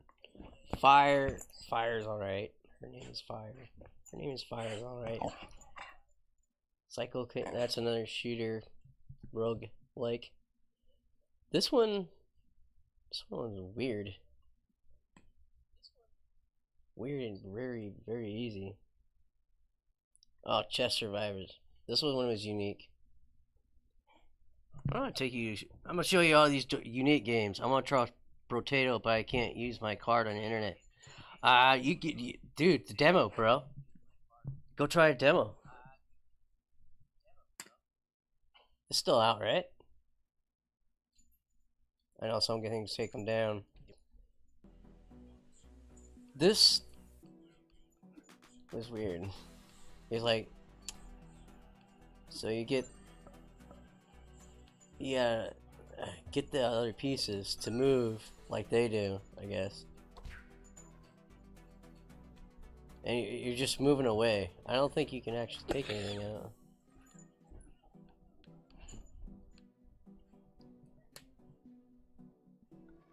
Okay, it's funner than it looks. Undecember, if you like Diablo clones, Undecember's out. It pretty much looks exactly like fucking Diablo. Spellbearers, that's another shooter roguelike. That's alright. Flooded demo, last command. Where's another good one?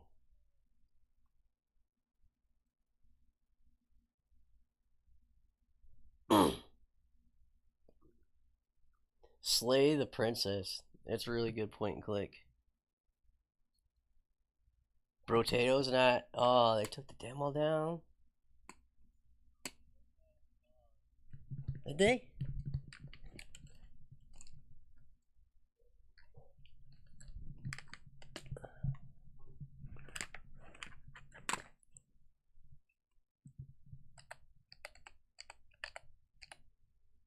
Oh, they took it down. That's fucking lame, man. I hate when they do that.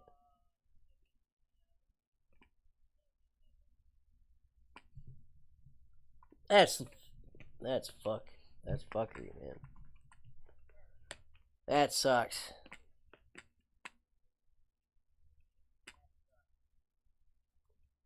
There are other demos. Spellbook Demon Slayer is good. What other demos are out? Oh, go to my library here. Oop.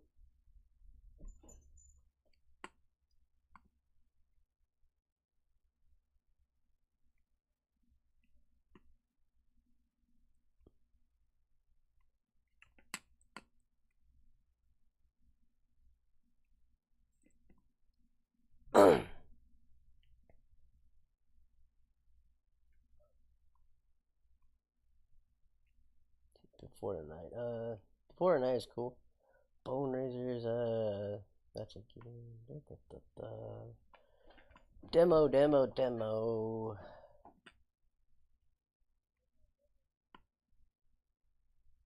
That game is pretty cool.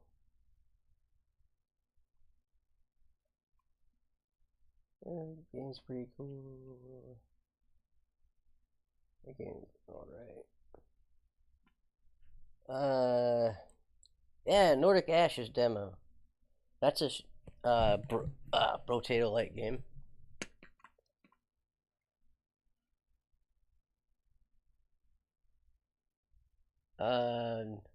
I wonder if No Bad Survival.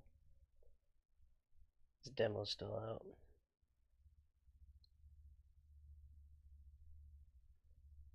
Soulstones.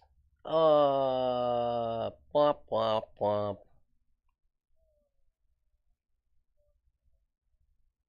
Can't play Soulstones anymore. Spellbearers? Was this? This was kind of like a... Well, Spellbook saw still out there. This was kind of like a Zelda... Zelda slash Vampire Survivors-esque.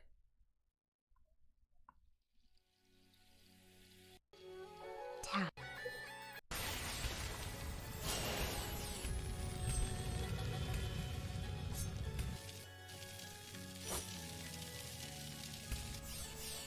Find the one known as the Spellbreaker. We could play together. To have spread darkness upon the kingdoms. The world of Spellborn. There are good demos out there, man. You gotta search through a sea of fucking liquid bullshit to find them. But yeah, these two would satisfy your potato needs. I guarantee it. Void Scrappers. Here's another demo you'd like.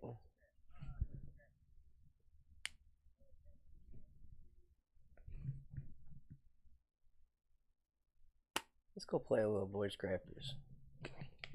Let's show you some alternatives here.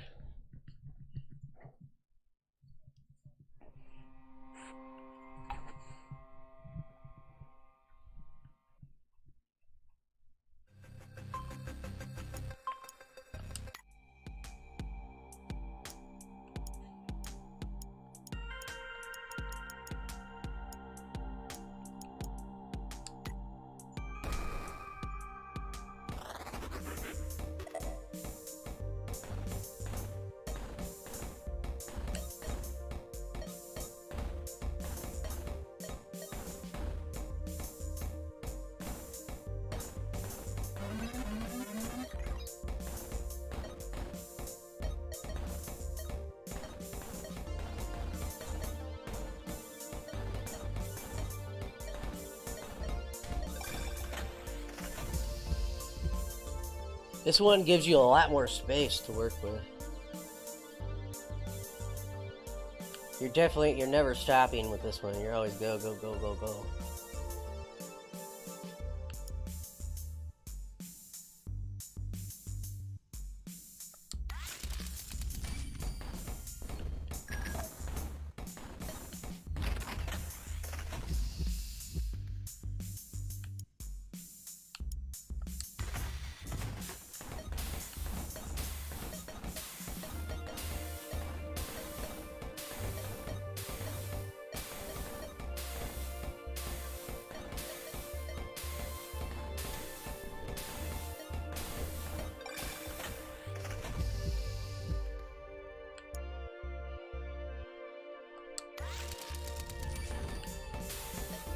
Oh shit.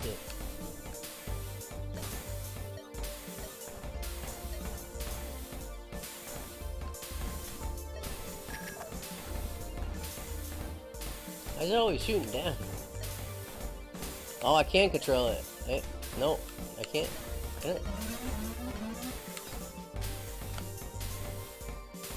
No, can't control it. The laser goes where he wants.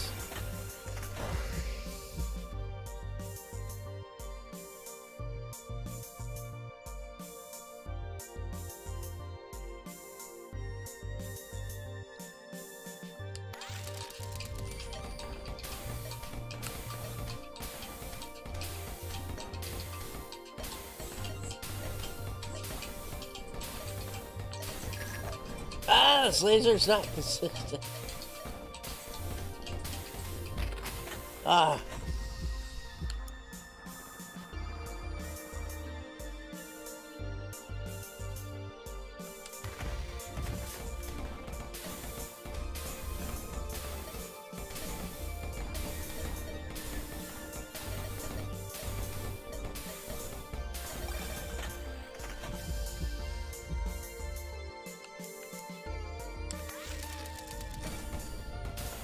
There we go, finally.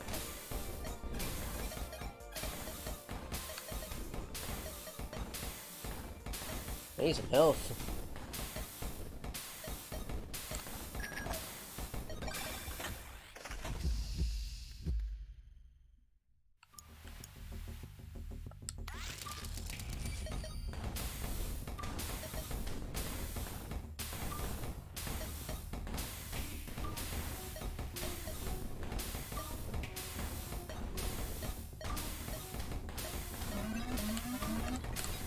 Woo! Ah! Take all you with me.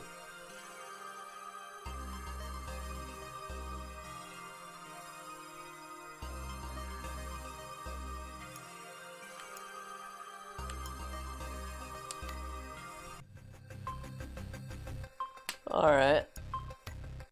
Let's see. Let's go test.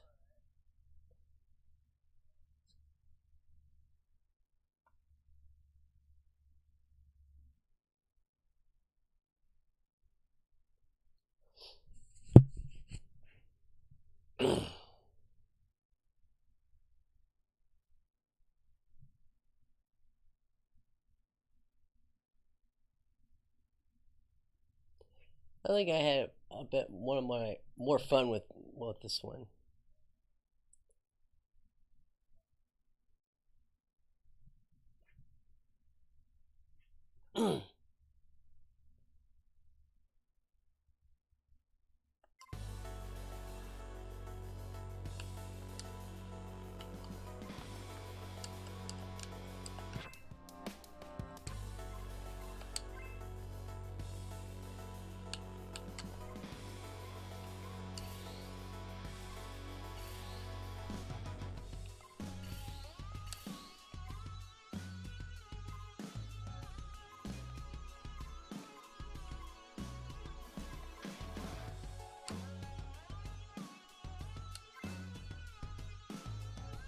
Let's go.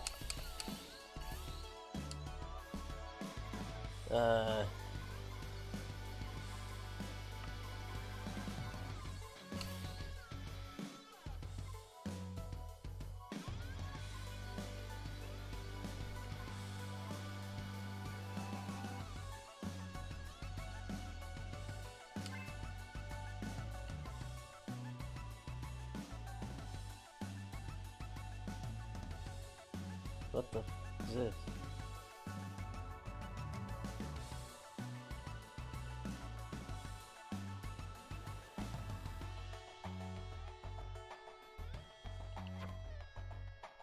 No. What? On both of the enemies. What?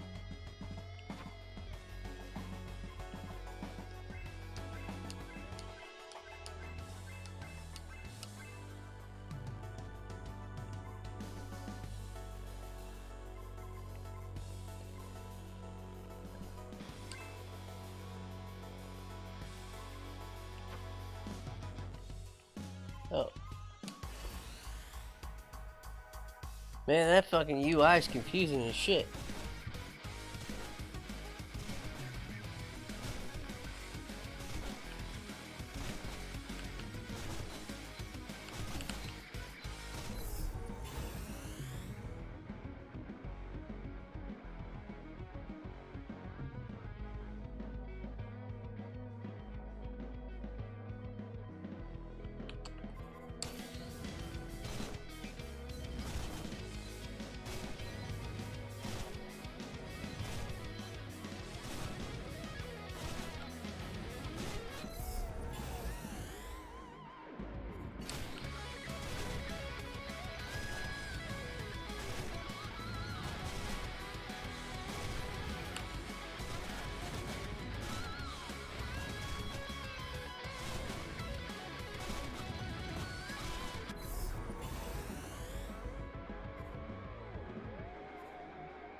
Ace.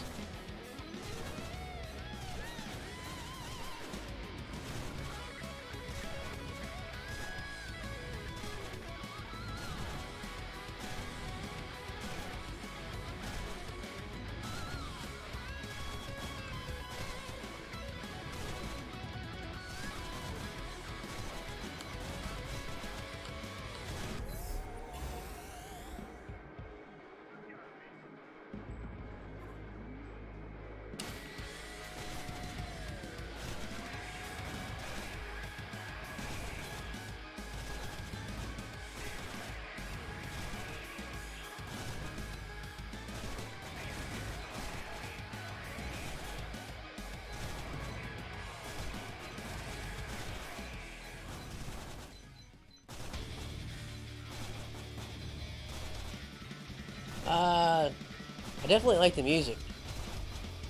It's one of the better bullet hells music.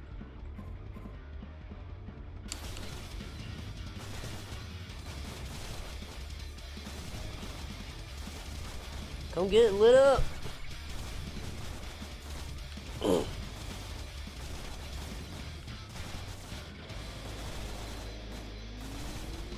really sucks a potato demo. I don't know. I don't understand that.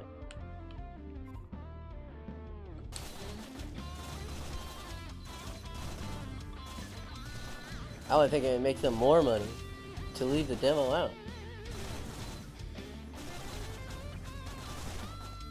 If I can't demo it, I'm not buying the game. I mean, for the most part.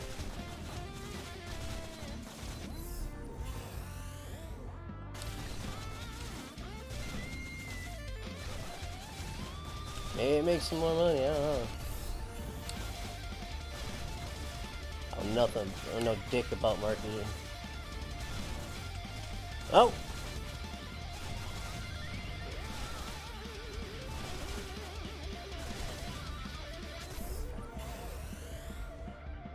I'm trying Nordic Ashes. It's really good so far. Yeah, Nordic Ashes is good. Good game.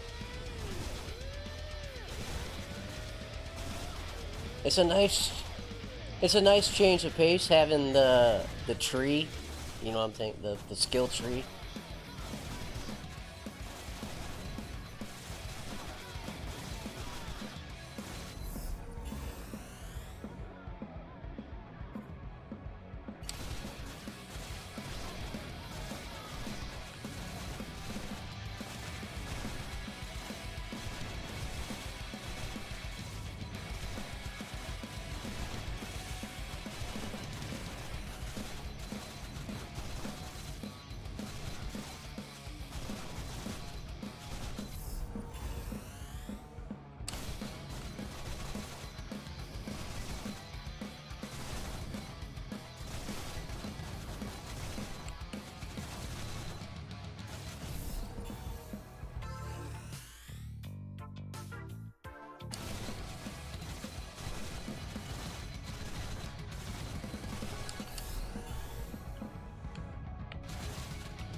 I just stand here. I bet I can.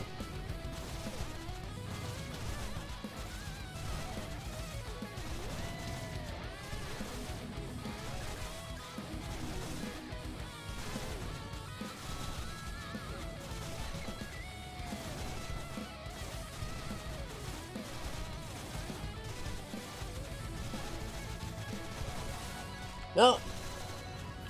Big boy.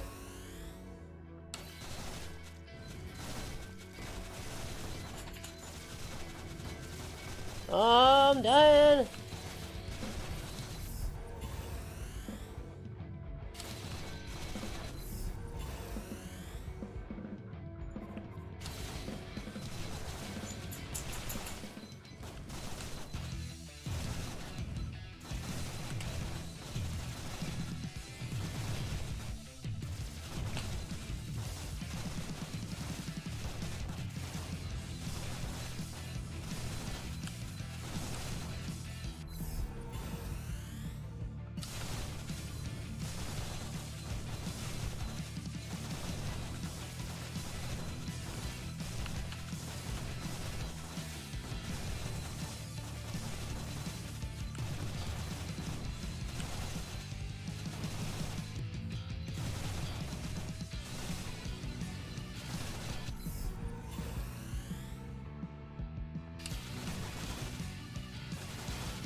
6 more minutes.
Yeah, get that regen.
Two more minutes.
Oh no.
Ah!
Damn it.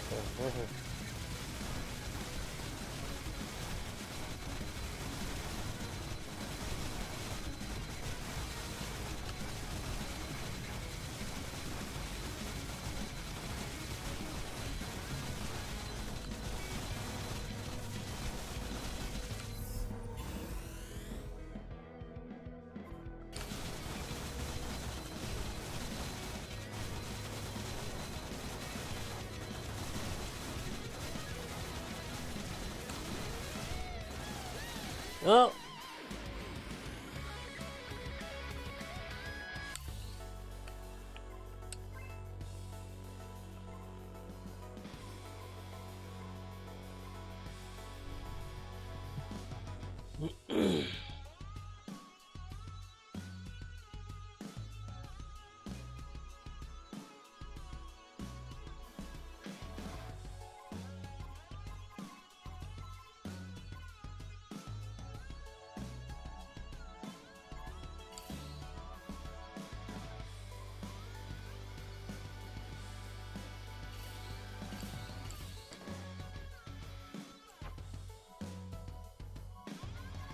Where's that, Jim?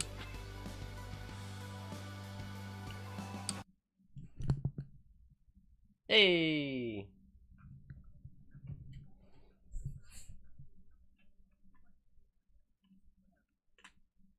Welcome back.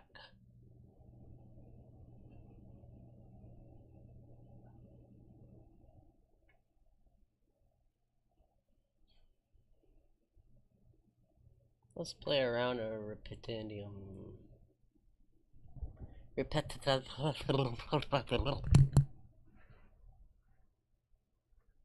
Boo, buddy. Like.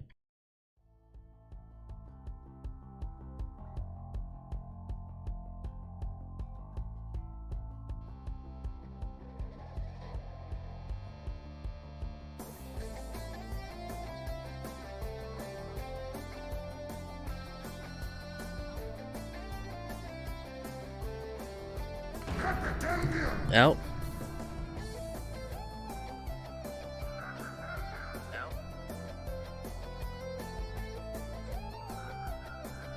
I'll play. I figure I can play a few rounds.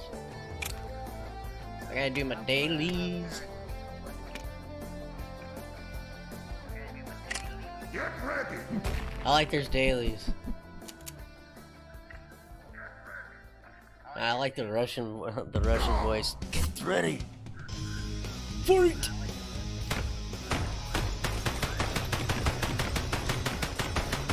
Oh yeah. I like that one.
Ah.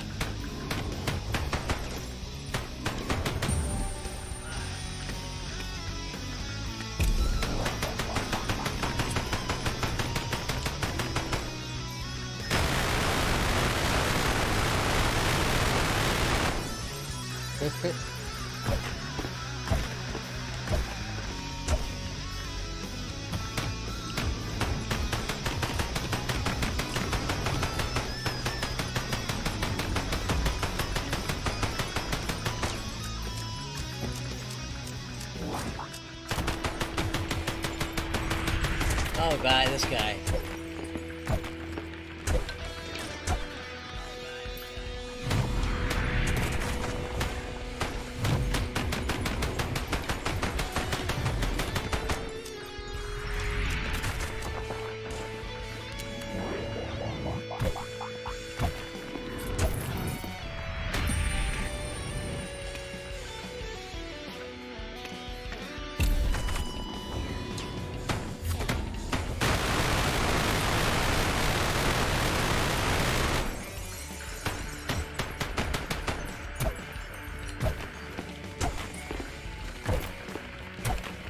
Damn it.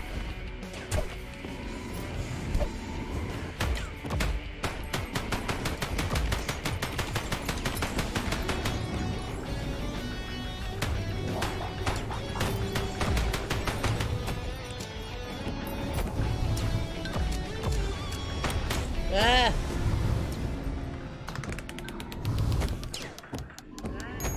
Hey, number 7.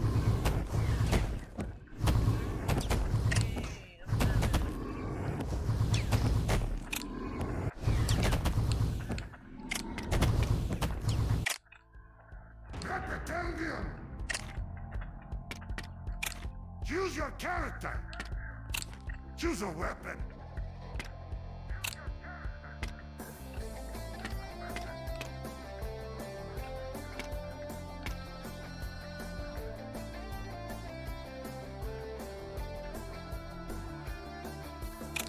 Choose an ability.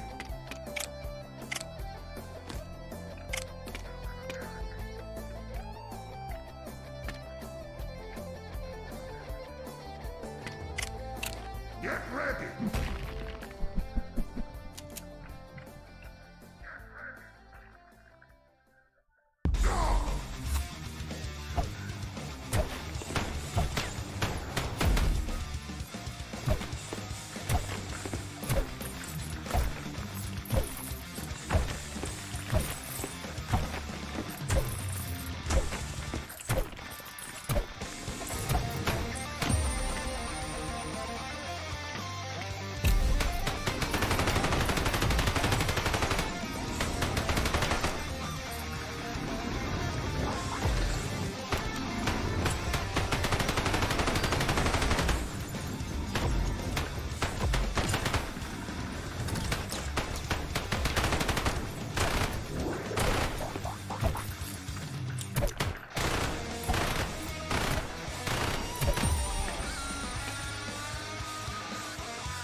Oh, number 9.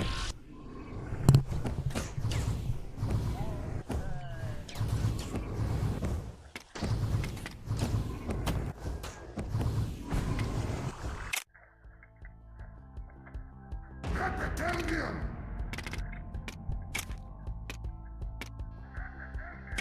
Choose your character. Choose a weapon.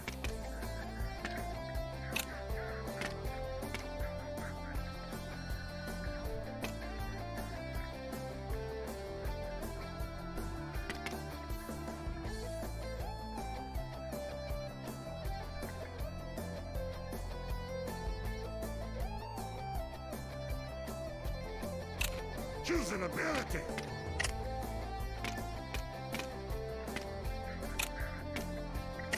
Get ready.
Hey, hey, hey.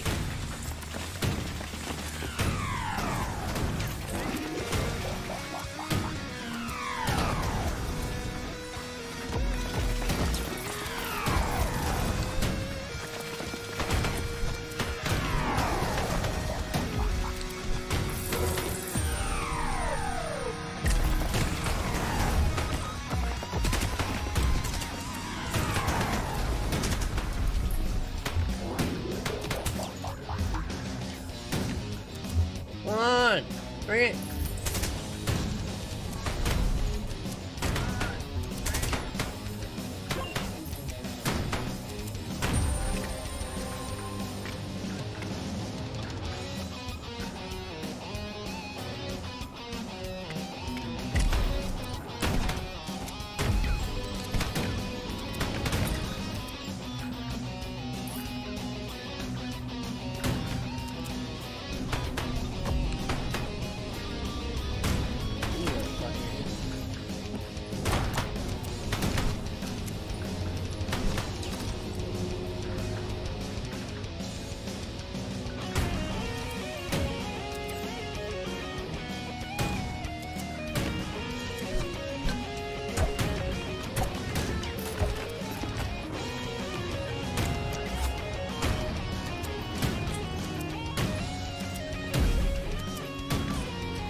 What is that little bar?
Ah! Ooh, number 34. Yikes.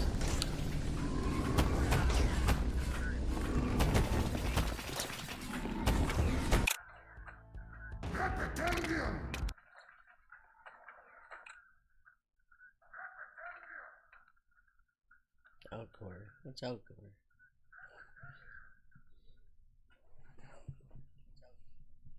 Oh yeah. This was the pilot shooter game, I think.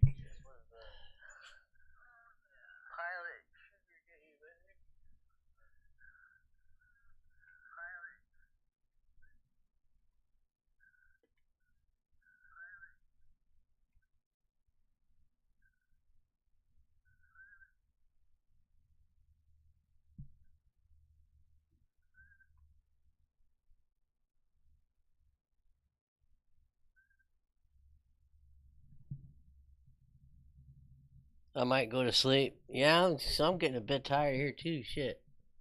I might go to sleep. Yeah, I'm getting a bit tired here too. Shit. Think I'm gonna go back to watching the videos. Make me something to eat. Make a pizza. Pizza.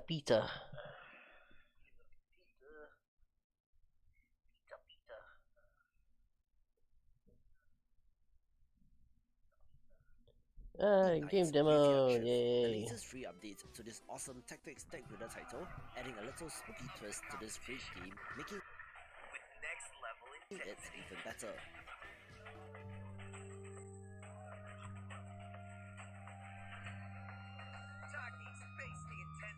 A curious entry that got my attention is Welcome to Cookie Run Kingdom!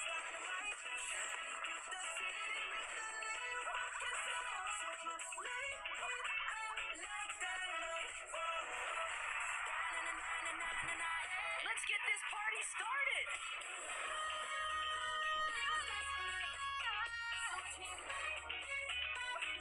Download Cookie Run Kingdom for free today.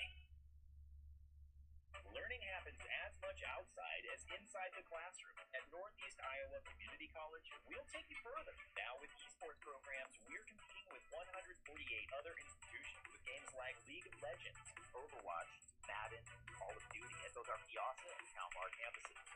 With sports shooting, intramurals, clubs, and service activities, there is plenty to do and see at NICC, Northeast Iowa Community College, where there is more to explore.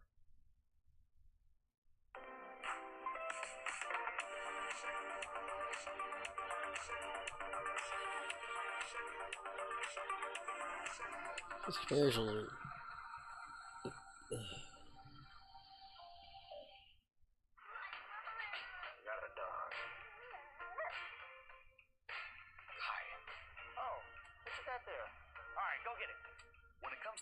Relationships, we're thinking of every mile. The new Hyundai Tucson. It's your journey. Alright. Stella Pastoris, a 1-bit city builder title that looks to have RTS influence. You operate this floating skull thing that kind of looks like a StarCraft. Yeah, if you're going to sleep, extending your protection to the colony leave my Twitch open, man. I could use the cash for the ads. The 1-bit look stands out, with plenty of old school influence in the design as well. I would love to get a few people that just could come on and just leave Twitch open.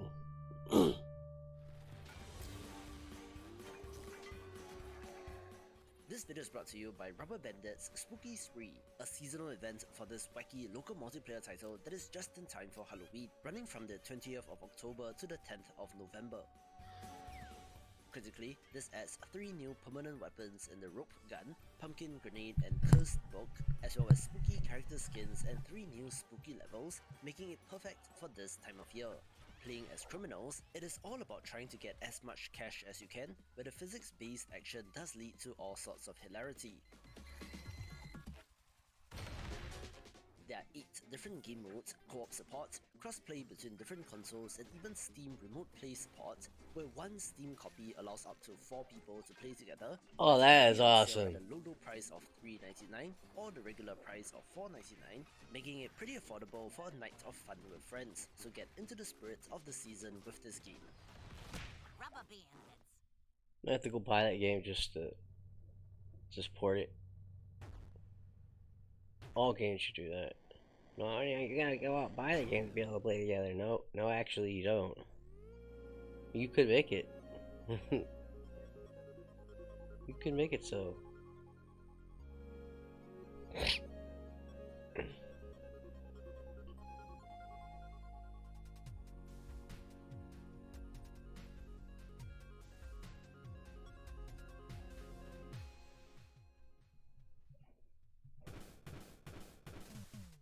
While looking through Steam doing research for another video, Astro Nautilus from way back in March 2022 did get my attention, a roguelite shoot 'em up title that looks awesome, looking like a throwback to the arcade classics but with a modern twist.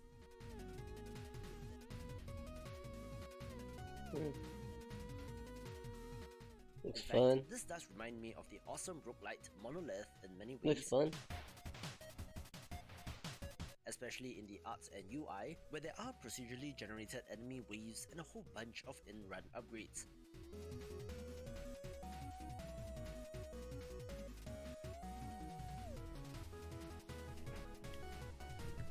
As a fan of shoot 'em ups, this got my attention and seems to be woefully overlooked as well, so if you love this genre, do give it a go.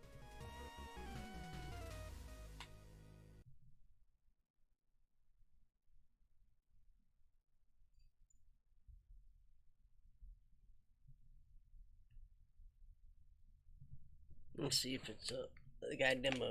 Where's demo? Within the darkness, there can be light.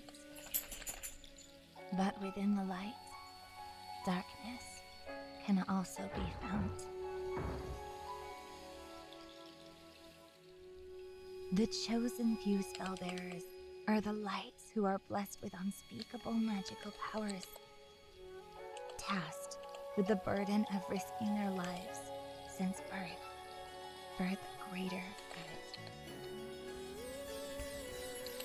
But there's a new darkness that is far more powerful and sinister. For an Nope, no demo. That sucks.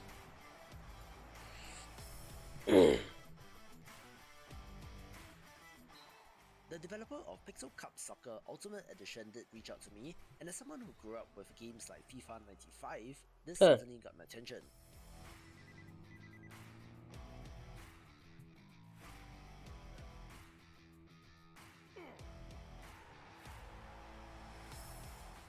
In contrast with the modern simulation sports titles, this does have more of an arcade feel and does seem to have a decent amount of traction all on its own, so if you're a fan of the beautiful game, do check this out.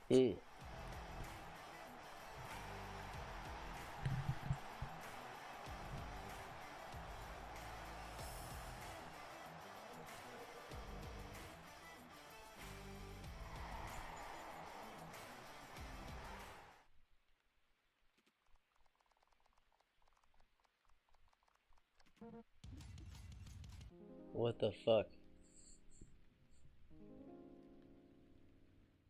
One of the more interesting curiosities in recent memory is Dead-Eye Deepfake Simulacrum, one that, despite the rather simple top-down look, is actually an immersive sim where you play as a corporate agent, having to hack computers and to get information while mastering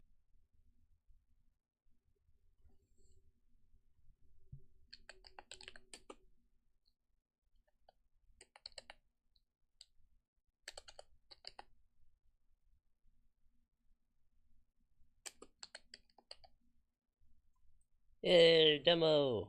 Sweet.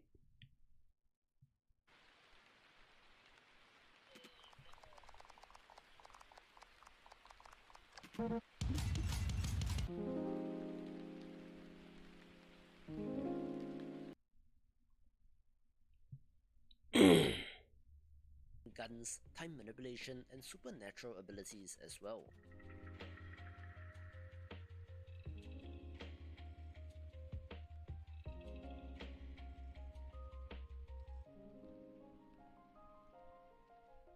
It's a very ambitious, weird and interesting title that can only be done in the indie game space, where it looks like that kind of sandbox experience they can get lost in for hours, looking pretty slick as well.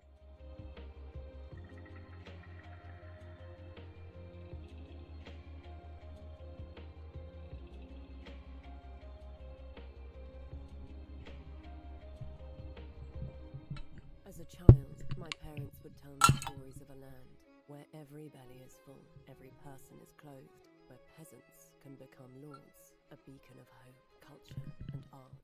The not-so-indie French developer Shiro Games has been a mainstay on this channel going back to their very early days with Evoland in 2013, where one of the games currently in early access is the excellent open-world RPG War Tales, where I already know that this will be great, releasing the Great Gozenberg update.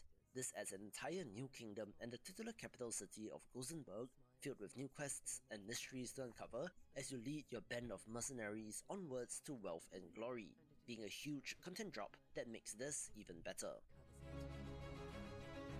Win over the audience, and you win Gozenberg. Truth is a lie. Trust no one. Why are you still listening to me?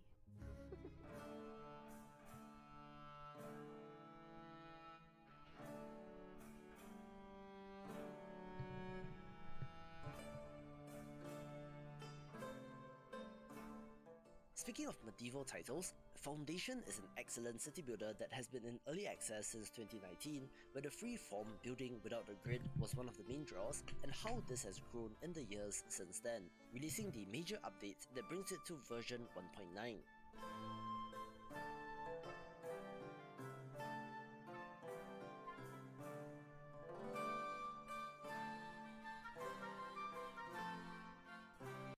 Where if you love city builders,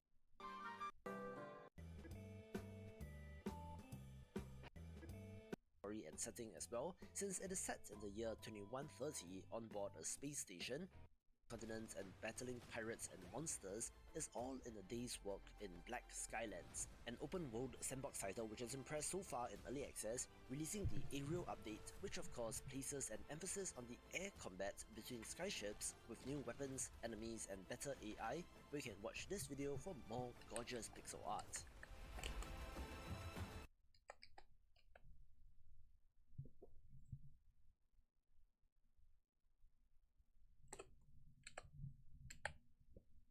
With Li Eat being one such example, where one of the main characters is a dragon with the ability to eat lies, where she is the companion to a trader of secrets.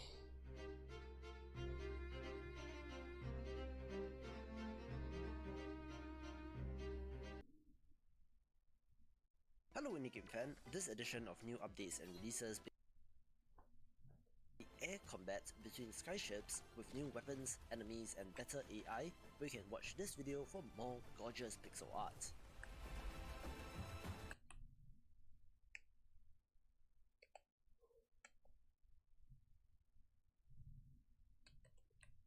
Hello Indie Game fan, taking a quick break from the Steam Next Festival to round up the releases of September, beginning with Bright Seeker, a stylish top-down action game that is very under the radar. While it is a tad generic, I like the neon hues and the light trails. It's pretty hectic and might be worth a look. I don't want to buy it, I want to demo it.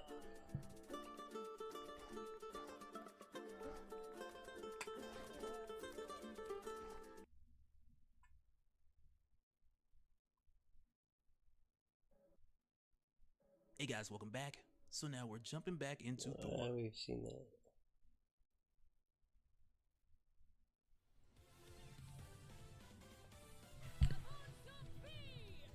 There's nothing more attractive than confidence, and Bayonetta 3 developer Platinum Games is well aware of it. From the way Bayonetta sashays about the screen, left hand cocked on her hip while the other clutches her gun, to the sheer bombastic nature of the game itself, every part of Bayonetta 3 is unapologetically self-assured. Like the titular witch, Bayonetta 3 feels as if it doesn't much care how it's perceived, because it knows its own worth as a game that offers fast and fluid gameplay, jaw-dropping spectacles, comedy, and camp in a way very few others do. And it's hard to argue with that when it's true. Like its predecessors, Bayonetta 3 is spectacular in the truest sense of the word. Though the game's core gameplay is familiar, it ups the stakes, sending players on a multi-dimensional journey across time to save the world. If that's not enough, this venture also comes with full-scale kaiju battles, exhilarating chase sequences, a new sword-wielding character who is wildly fun to play as, and a series of 2D stealth-based chapters that follow Jeanne as she infiltrates enemy headquarters. All this, paired with the qualities that made Bayonetta 2 so beloved, make for a can't-miss entry in the action games genre.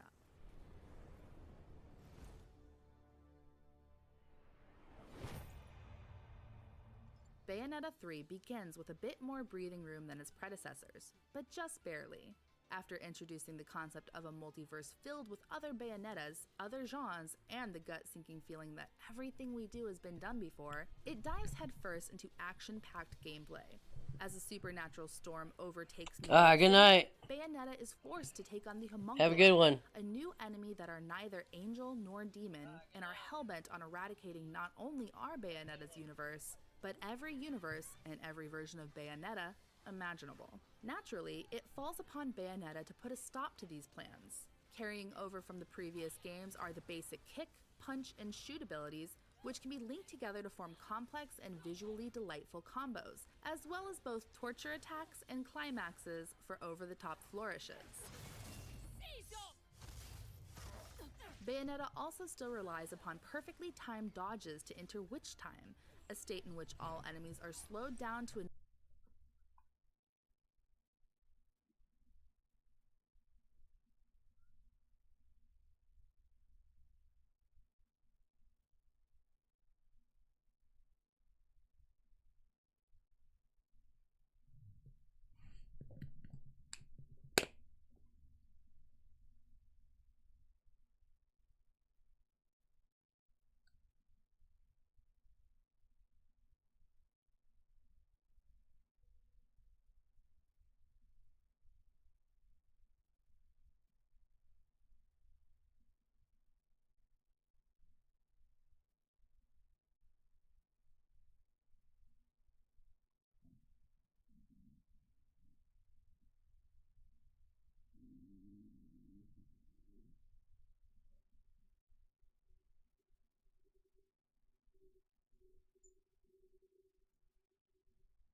Spectrum, America's leading internet and mobile provider, is bringing you seamless connectivity across all your devices. Introducing Spectrum One. Spectrum Internet with speeds of 300 megabits, advanced Wi-Fi, and one line of